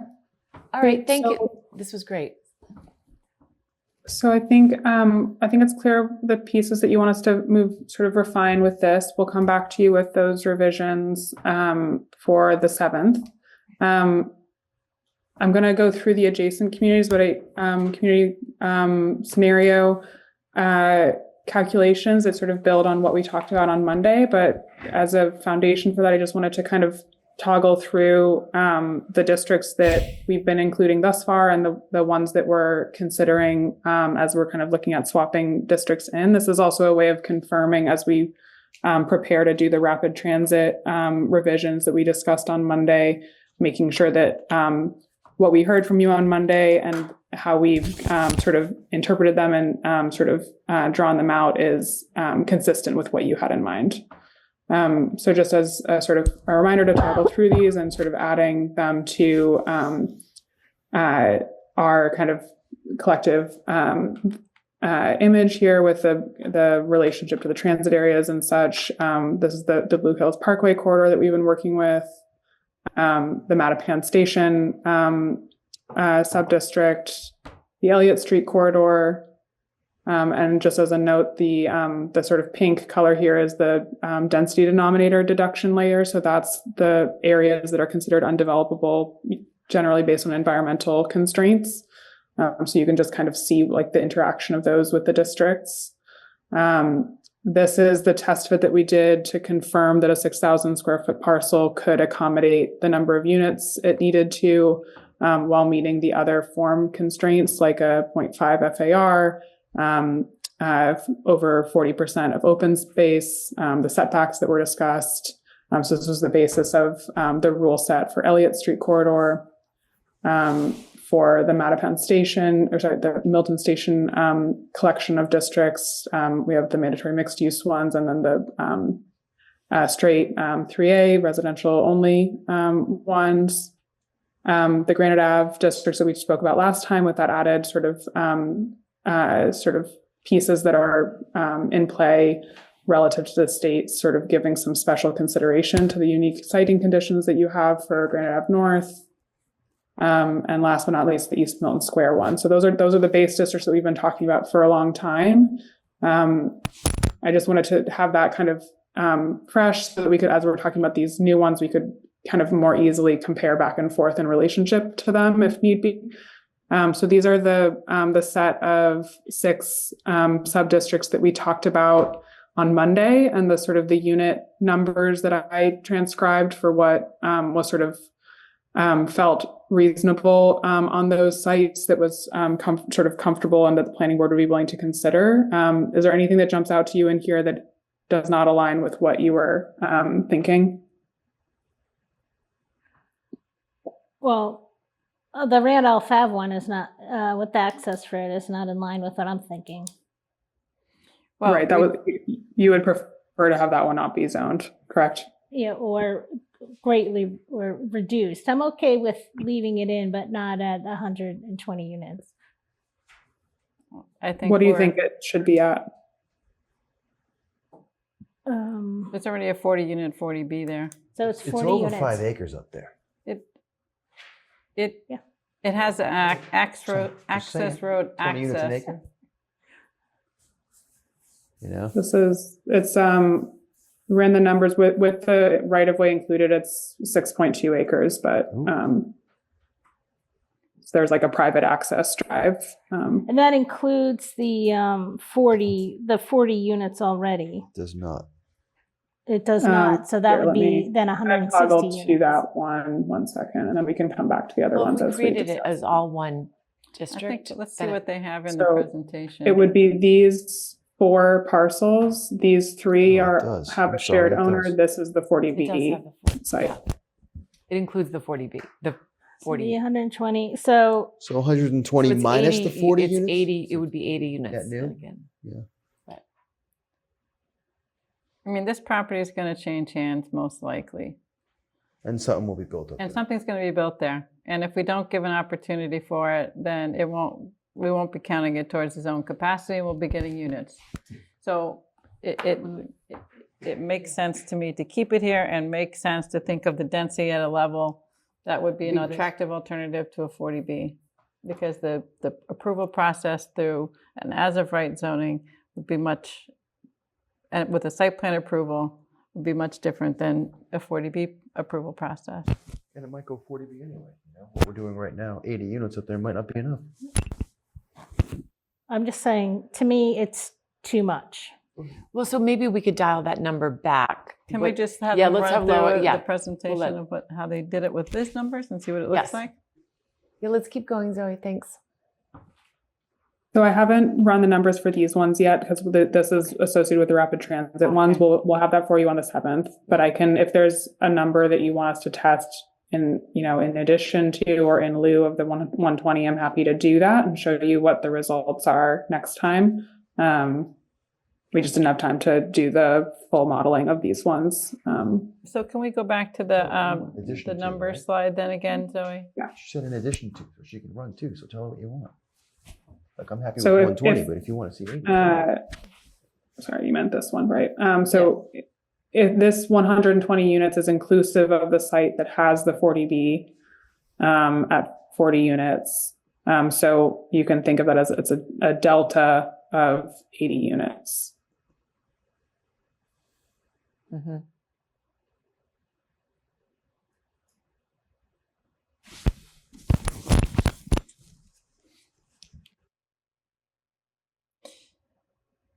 Yeah, well, I understand the delta. I still think it's too much. But if you take it from here, if you take it from here, you're putting it somewhere else. And where do you want to put it? Because we have the 435 that we were making up. I think we agreed to that last time. I think we should have them do that analysis and see what it looks like. Yeah, I'm just No, saying. no one's saying she can't do the analysis. She's just saying she can do It's that just- and something else. So she could run 120 and she could run 80. I'm just asking. Well, I'm Maggie. just saying, if you're taking it down, Well, I don't know, where Cheryl. would This you thing put is it? so fluid. We're going to find out, but I'm let's just- check it out. I'm just asking Maggie. She Oh, wants okay. to You're looking take at it me. from here. Okay. Exactly. I would Because we're say, talking across the. Okay. But if you're taking some from here, where would you want to put them? I understand that, but again, from a planning perspective, Randolph Ave is not. There's no amenities. There's no rapid transit or trolley. Again, there's 240 bus runs once an hour. So from a planning perspective, this is not an ideal spot for it. Yeah. So I know. there are, I don't know at this moment in time where it would go. I mean, it could go. I mean, I think. To ask where it's going to go isn't realistic, but I mean, this is a site that has a road that dumps out. Oh, I onto know. a lake. I know where it is. I mean, it's perfect for. I development. have been up there numerous Yeah, times. I I know. know it very well. I was going to rent the spot up there. I know it. So I don't need a description of what it is. All right. So, Sounds like but maybe it's worth makes sense for us to doing just an analysis. do the on it. analysis and come back to you with it, and then Yeah, we can decide I think- if it's worth zoning at all based on that and all the other things that are in balance with it. Is that Great. fair to say, Maggie? It doesn't sound like there's another another level of units that would feel appropriate to you in this location.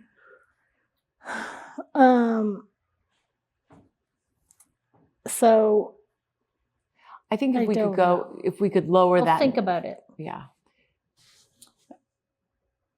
I think it's worth doing the analysis just to see where we are on it. Yeah. And maybe then we can look at reducing that Yep. number. Okay, so this is just sort of on the map so people can understand kind of where these are. So there's some swaps here from what we spoke about on Monday. So the paper mill site, we took what was the Truman Parkway district, which included 4 residential parcels along Truman Parkway, and have consolidated it to just be the paper mill site. We also, to help with your density numbers, removed the right-of-way that we had included, the MBTA rail line right-of-way. So that brings your acreage down for that, which should help a little bit with density boosts. So it's when you take the sort of environmentally sensitive area out, that's 2.5 acres of developable land area. Brushwood is in here as it was before. Same thing with St. Pius. The Ice House site we added right here. That's just 2 acres. And then 711 Randolph Ave is as it was when we presented it on Monday. And Randolph Ave and Access Road we've added back in here at that 6.2 acres. So just to kind of run through these to confirm this is making sense to folks. So this is that the paper mill site without the rail right of way that we had been including with it before.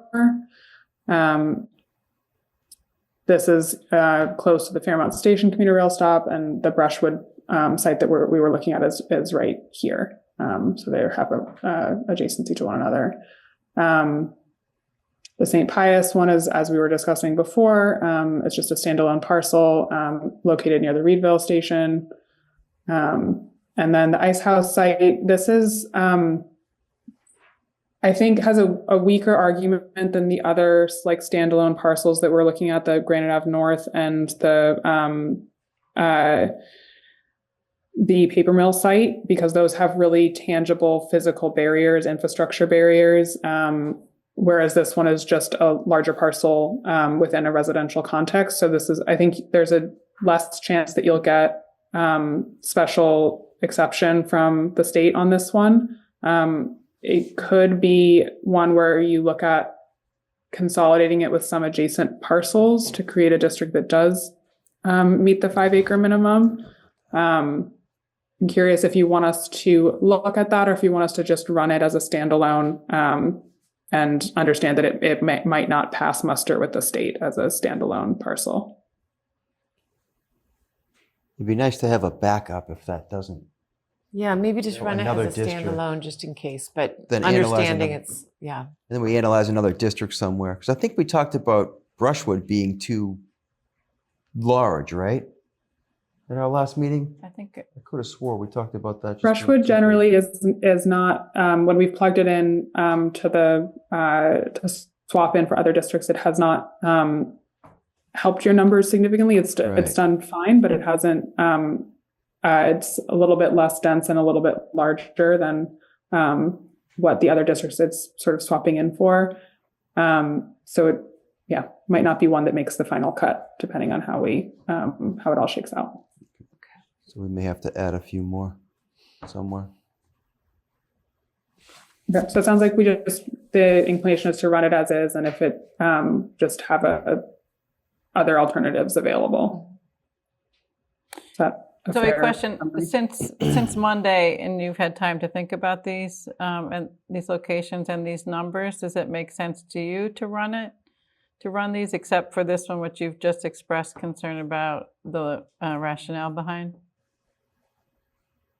This one, if left to me, I would take this one out because it's essentially a single parcel. It doesn't have a lot of physical barriers that could help you argue that it is a single site. The only thing that distinguishes it from the parcels around it is that it's large enough to accommodate multifamily. Mm-hmm. And how many acres is it? 2.5? This one is, I think it's 2 straight. Let me check.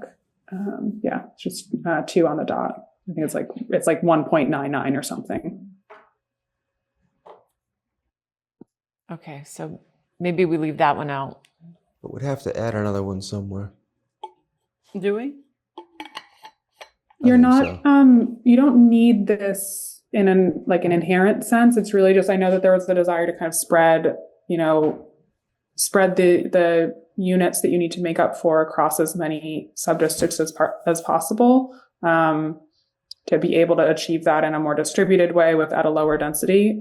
So this can contribute to that approach, but it is not necessary to achieve that approach. There are other sub-districts that we're looking at that could serve that purpose. What was the density of this, Zoe? I forget, of the Ice House? We talked about penciling this one in at, let's see, I have my notes,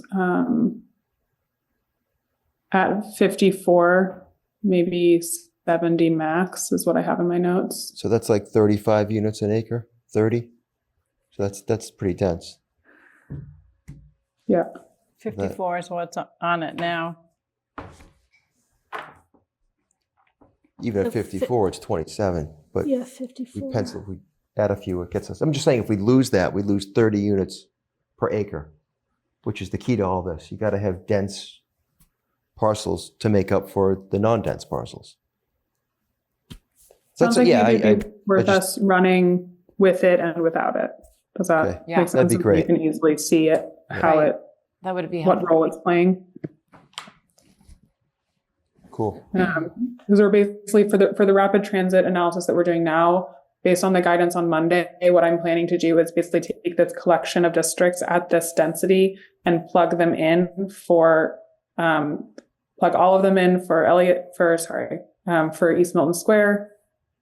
See how that lines up, make adjustments as needed. Plug all of them in for Granite Ave South as a swap. See how that shakes out, balance as needed.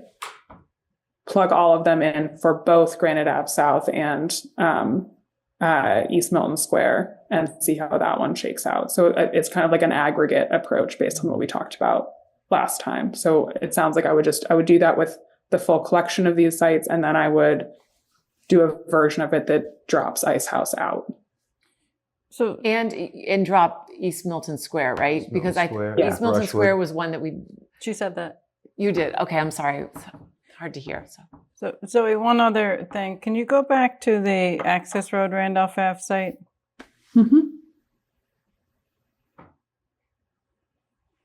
There's a parcel that was included previously to the upper right of the. Yeah.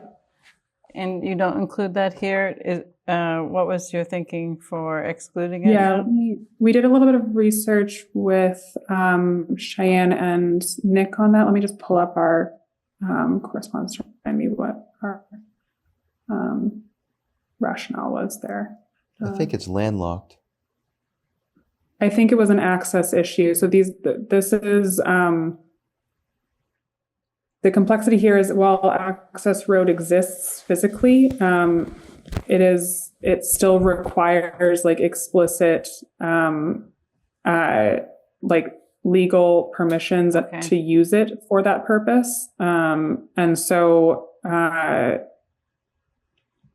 it doesn't there have access. is Right. better documentation to argue that there is access in place for the parcels that are included in this diagram now. Okay. It would be weaker for that last one. And is that privately owned or owned by the town? This parcel is privately owned based on the parcel data I was looking at. The fragment here, I believe, is there is some town ownership. And what about elsewhere, further not up? Isn't that owned parcels. by the town where it's not included? The animal shelter's there. No, but even further up. Oh, yes, it is. I think. That's owned right by the park department, maybe. Well, it's just interesting that when, the town was looking at a place to build the school and they looked up there and they said it wasn't suitable. Didn't Zulus put that in conservation when he did his land swap? Yeah. He took a bunch of this land back here and put it in conservation, so it's untouchable. So this right here, this little triangle, and then continuing up here, and then to the land that's on the east side of access road here, that's all town land. This smaller parcel here is privately held. And we can't zone town land unless it's Identified in identified, right? our production. Yeah, it needs to be in your housing production plan, or there needs to be which is documentation expired, so maybe we need of to the intent identify to it as dispose it. such. How quick does it take to get that Well, there was a committee that took maybe a year. I was on that committee, the last two committees for the housing production plan. Is that annual or is that 5 years, 10 years? 5 years. The planning board and the select board are the ones who adopted it and were to implement it. It's unfortunate that it. So did the committee come to the planning board with a housing production plan and it never got implemented, or there was what it happened? got implemented. It lasted 5 years, and the expiration date happened. And so the Is the select committee board. still active? No, the select board set establish under Linda Collins, when she was on the select board, a housing committee for the purposes of updating the housing production plan. No one has done that in the last year to do the same thing, to update it again. So the committee's still there, it just needs to meet, or the committee's been disbanded? It was disbanded, yeah. Okay. Yeah, they're all members. I looked up the membership. They're all not involved. Hey, okay. Oh, yeah, not all. Oh, Many. but so in the this diagram or this plan aerial view, there's that gap between the yellow lines. Is that Yeah. an easement? That's a or something? private way that Paper street. that provides, from what I understand from the research that we were doing, that private way, like in theory, is providing access, but it would have to be like legally documented that it is doing that.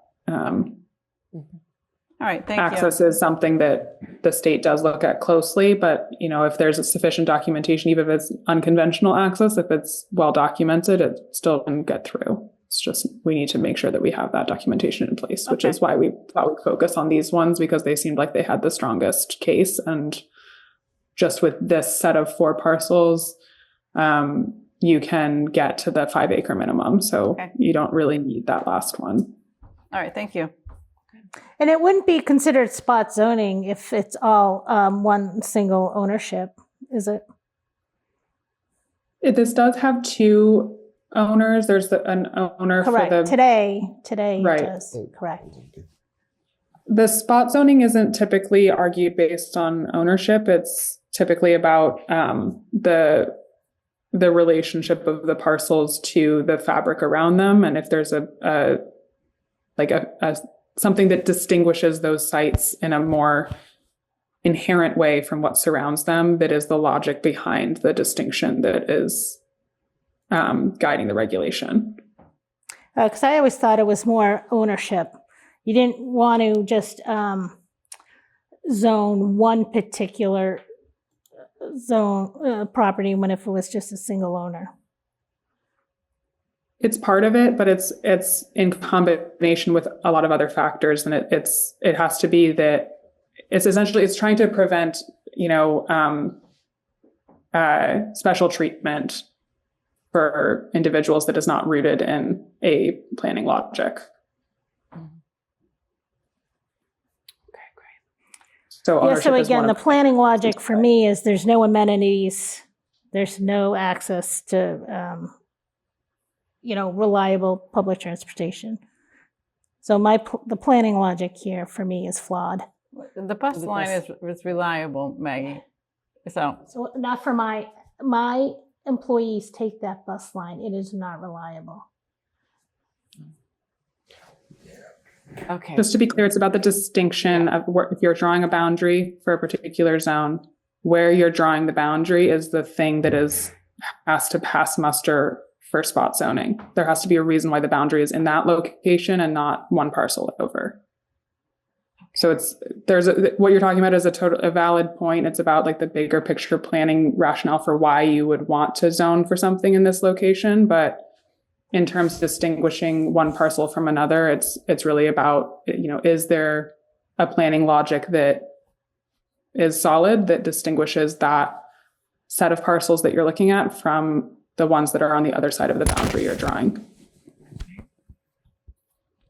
Okay, so, all right, so I think should we keep moving at this Yep. juncture here? So it sounds like, I think we haven't gone through all of them in detail, but I think we've focused on the ones where there were concerns. So I think I'm inclined to keep moving and look at the adjacent community scenarios. This is updated analysis from last time that has some takeaways that I think we can work with together. And if there's some tweaks that you want me to do, I'm set up to be able to do some of that live. I'll just have to kind of do some screen sharing swaps. So as a reminder, we sort of last time arrived at having this set of 4 sub-districts as a base. And then we wanted to look at how 711 Randolph Ave and the paper mill site could play a role in filling out that approach, and what the sort of differential impacts were of them, and what those 2 sites could enable in terms of establishing more controls for Elliott Street corridor to limit the number of units further or to increase the minimum lot size for the smallest tier. I'm not going to go through this, but just for those that have it as reference, for those that missed what we were doing in 2024, this is the logic. This is for rapid transit. This is the category Milton is in today. And this is the sequence by which we developed a set of parameters for adjacent community. Again, I'm not going to go through all the logic, but I wanted, since we have new people tuning in, I wanted this to be available to folks. Based on that, we have these parameters that we're looking at for this scenario. The main difference that I want to call attention to is the multifamily unit capacity. So we're looking at aiming for 985 units instead of 2,461. This is just spatially that, the base assumptions for this. And then what we're looking at is, reducing the Elliott Street corridor to be focused specifically parcels fronting Elliott Street. And then here's where we have started to kind of run those scenarios. So I've highlighted here the parameters that are actually directly influencing the numbers that are resulting, so that you understand where there's, where you'll have an impact in adjusting those numbers.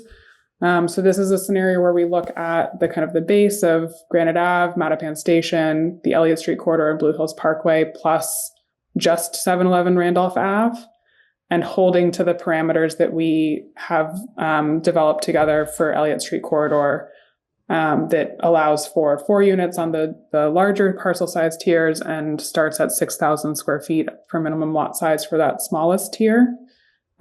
This one is pretty good. It stays pretty close to the 985 number for the unit capacity, and it's riding comfortably above the 15 units per acre, but not dramatically above. The place where, like I said, the sort of most direct lever for adjusting those numbers is really the units per acre and the FAR constraints on 711 Randolph Ave. I'll go through all of them, and then we can come back and tweak the ones that are most of interest to you. The next scenario looks at the paper mill site serving in this role.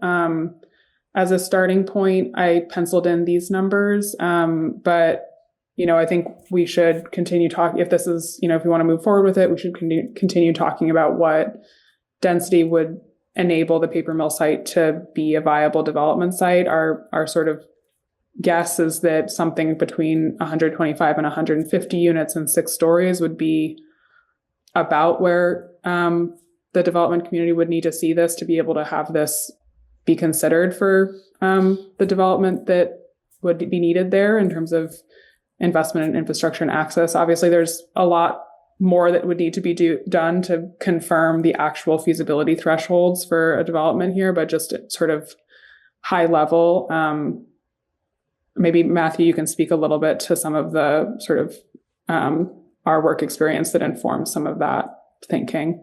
Yeah, I think it's highly dependent on whether it's rental or condominium. And I think as a rental, rule of thumb, developers like things around 125 or 150 because it's efficient from a management standpoint. But once you get to those numbers and the parking that development is going to want to have, the parking becomes very constraining. I think in this kind of site, which is in reality car dependent, a rental property is going to want to have 1.5 spaces per unit just to make it attractive to renters.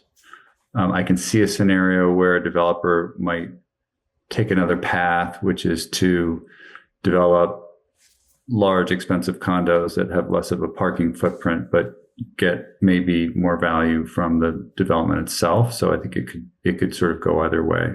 The other factor about this site is that it's very constrained on the floodplain, not to mention obviously access, but there's a big chunk of it. Look at the density denominator, and it's a full acre less than the actual acreage. The positive on that is that you get a kind of density bump because the density is being counted against just that constrained area, not the entire site. That's just kind of something to chew on as we kind of go through iterations on this and refine an approach if we want to kind of make some tweaks to the paper mill site parameters to make it more compatible with that development, sort of feasibility thresholds that we think would be relevant. But for now, I've plugged it in sort of closer to that 90 number that we talked about last time. And you can see that with those numbers plugged in, that this is sort of comfortably over both the unit capacity target and the units per acre target. So we're at a little over 1,000 for unit capacity and 16.8 for density. So then the next set of kind of scenarios that we looked at take that sort of the capacity that's coming from the paper mill site and the 7-Eleven Randolph Ave site and look at how we can use that to reduce the Elliott Street corridor. Wait, so I just have a question. How come you didn't apply that same methodology about being car-centric at the paper mill site to the 728 Randolph Ave?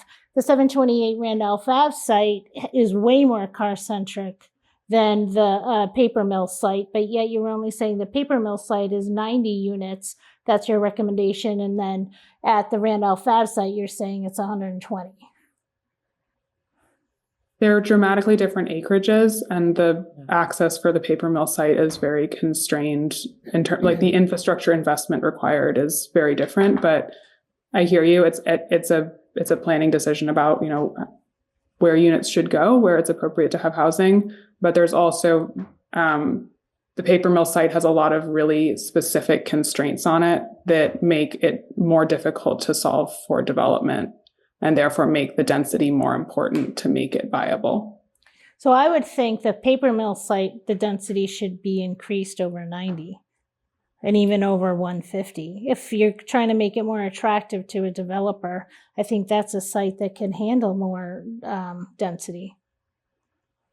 I think it's just a question of whether you want to make it attractive to a developer and you want development to actually occur there, or whether we're just, kind of playing with numbers to sort of meet compliance. I think it can go both ways. If we're genuinely interested in development feasibility on a particular site, we might also begin to play with some of the parking spaces and the density and that sort of thing. So I think in this, because this is the adjacent, so we don't need to bump, we'll keep going, but I hear what you're saying. Okay, but if it goes to a rapid transit, that's a whole different conversation. Yes, I agree.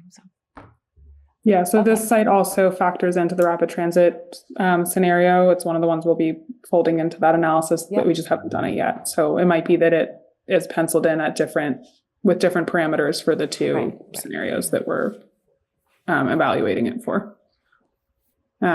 So just to kind of elaborate from there, thinking about the role that those sites can play in further reducing the Elliott Street corridor, this takes the units per lot numbers down from 4 to 3 for the tiers 2 and 3 of the Elliott Street corridor, but holds to the minimum lot size that we've been talking about. You can see that that's still quite comfortable. The units are comfortably over the 985, and we're a little bit closer we're at 16.1 on density versus the 16.8 before, so still well above the 15 units per acre. So basic takeaway here is there's room to spare. The next piece that we were asked to look at was to see if there was room to further drop down the Elliott Street corridor increase the minimum lot size for the first tier of the Elliott Street corridor from 6,000 to 7,000. You can see that impact here. The density starts to drop down to much closer to the 15 units per acre. And then if you increase it to the 7,500, you drop down further. So that we need to sort of increase, in 7-Eleven Randolph and Paper Mill to a higher density in order to support these parameters for Elliott Street corridor. So that's what I have for you. And again, I can do some like live number crunching on some of these if there's one in particular that you want to sort of focus on, or if there's specific parameters that you take issue with or want to see different for, planning or feasibility issues. Can you go back one slide, Zoe? Mm-hmm. I think that's the one that we seemed to be united on thinking that was the preferable one.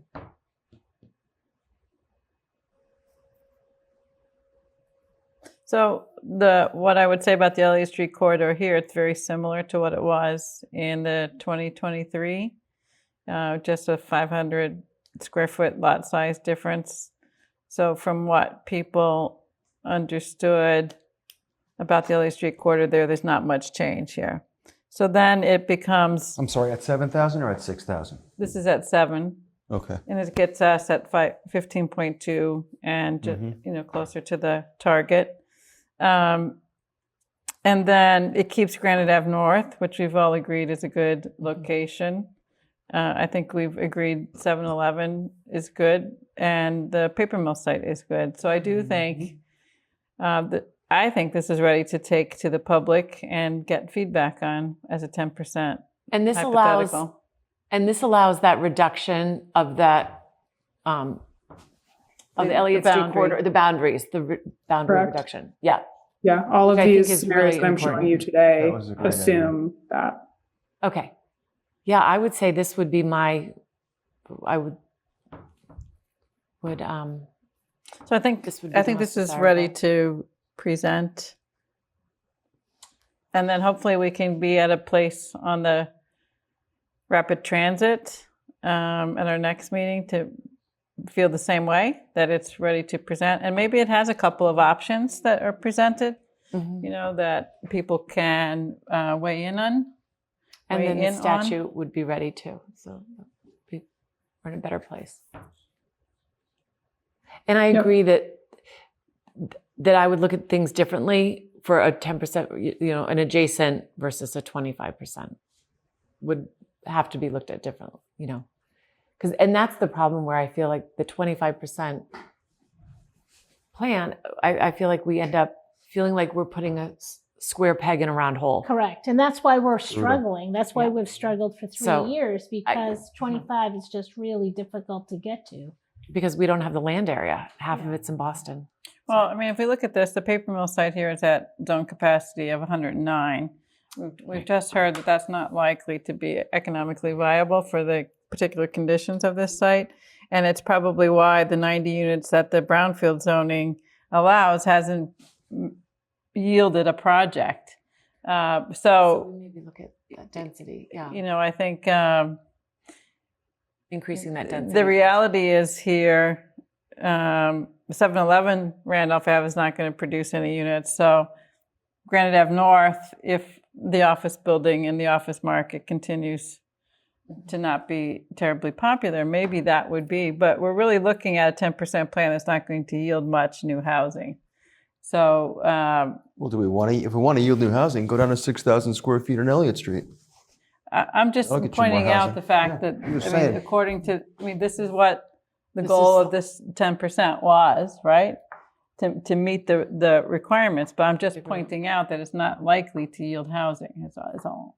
Yeah, I think the goal of all of it is to meet the criteria, even at a 25% plan, right? Will you look at extra space storage? I think there's a lot of areas that we would see development, but all right. So, so I think this is a good place to pause if there's anything else, Zoe, that you would wanted to add before. No, I think We that's move to our good. We'll next we'll agenda. get to work on the revisions we talked about for the statute plan, and also the rapid transit as a follow-up for the 7th. And we'll plan to come back to you with hopefully some alternatives that you feel comfortable going to the public with. Okay. Before they go, do you want to see if there's anyone on Zoom who has any questions Yes. If there's anyone in the public who on Zoom who has any questions that you might want to ask, Comments. please, Or comments. just raise your hand. And Cheyenne, are you seeing anyone? No hands as of now. All right, good. Well, thank you so much, Matthew and Zoe. I appreciate your time and effort on this. Another great meeting. It was very productive, you guys. Thank you. Thank you very Thank much. you. Look forward to seeing you soon. Sounds great. See you later. Thank you. All right. So long, everyone. Bye. Good, thank you. So the last item on our agenda is for the board to move into executive session. I'd like to ask for a motion to move to executive session pursuant to GL section 30A, section 21A3 to discuss strategy with respect to litigation entitled Johanning et al. Versus Planning Board et al. Norfolk Superior Court Civil Action Number 2582 CV00293. An open meeting may have a detrimental effect to the litigating position of the planning board. The planning board will not reconvene in open session at the conclusion of the executive session. Is there a motion? Executive so moved? Is there a Because I'm not second? repeating that. Is there a second? Second. Second. Okay, all in favor? Aye. Aye. Great. Cool. Thank you.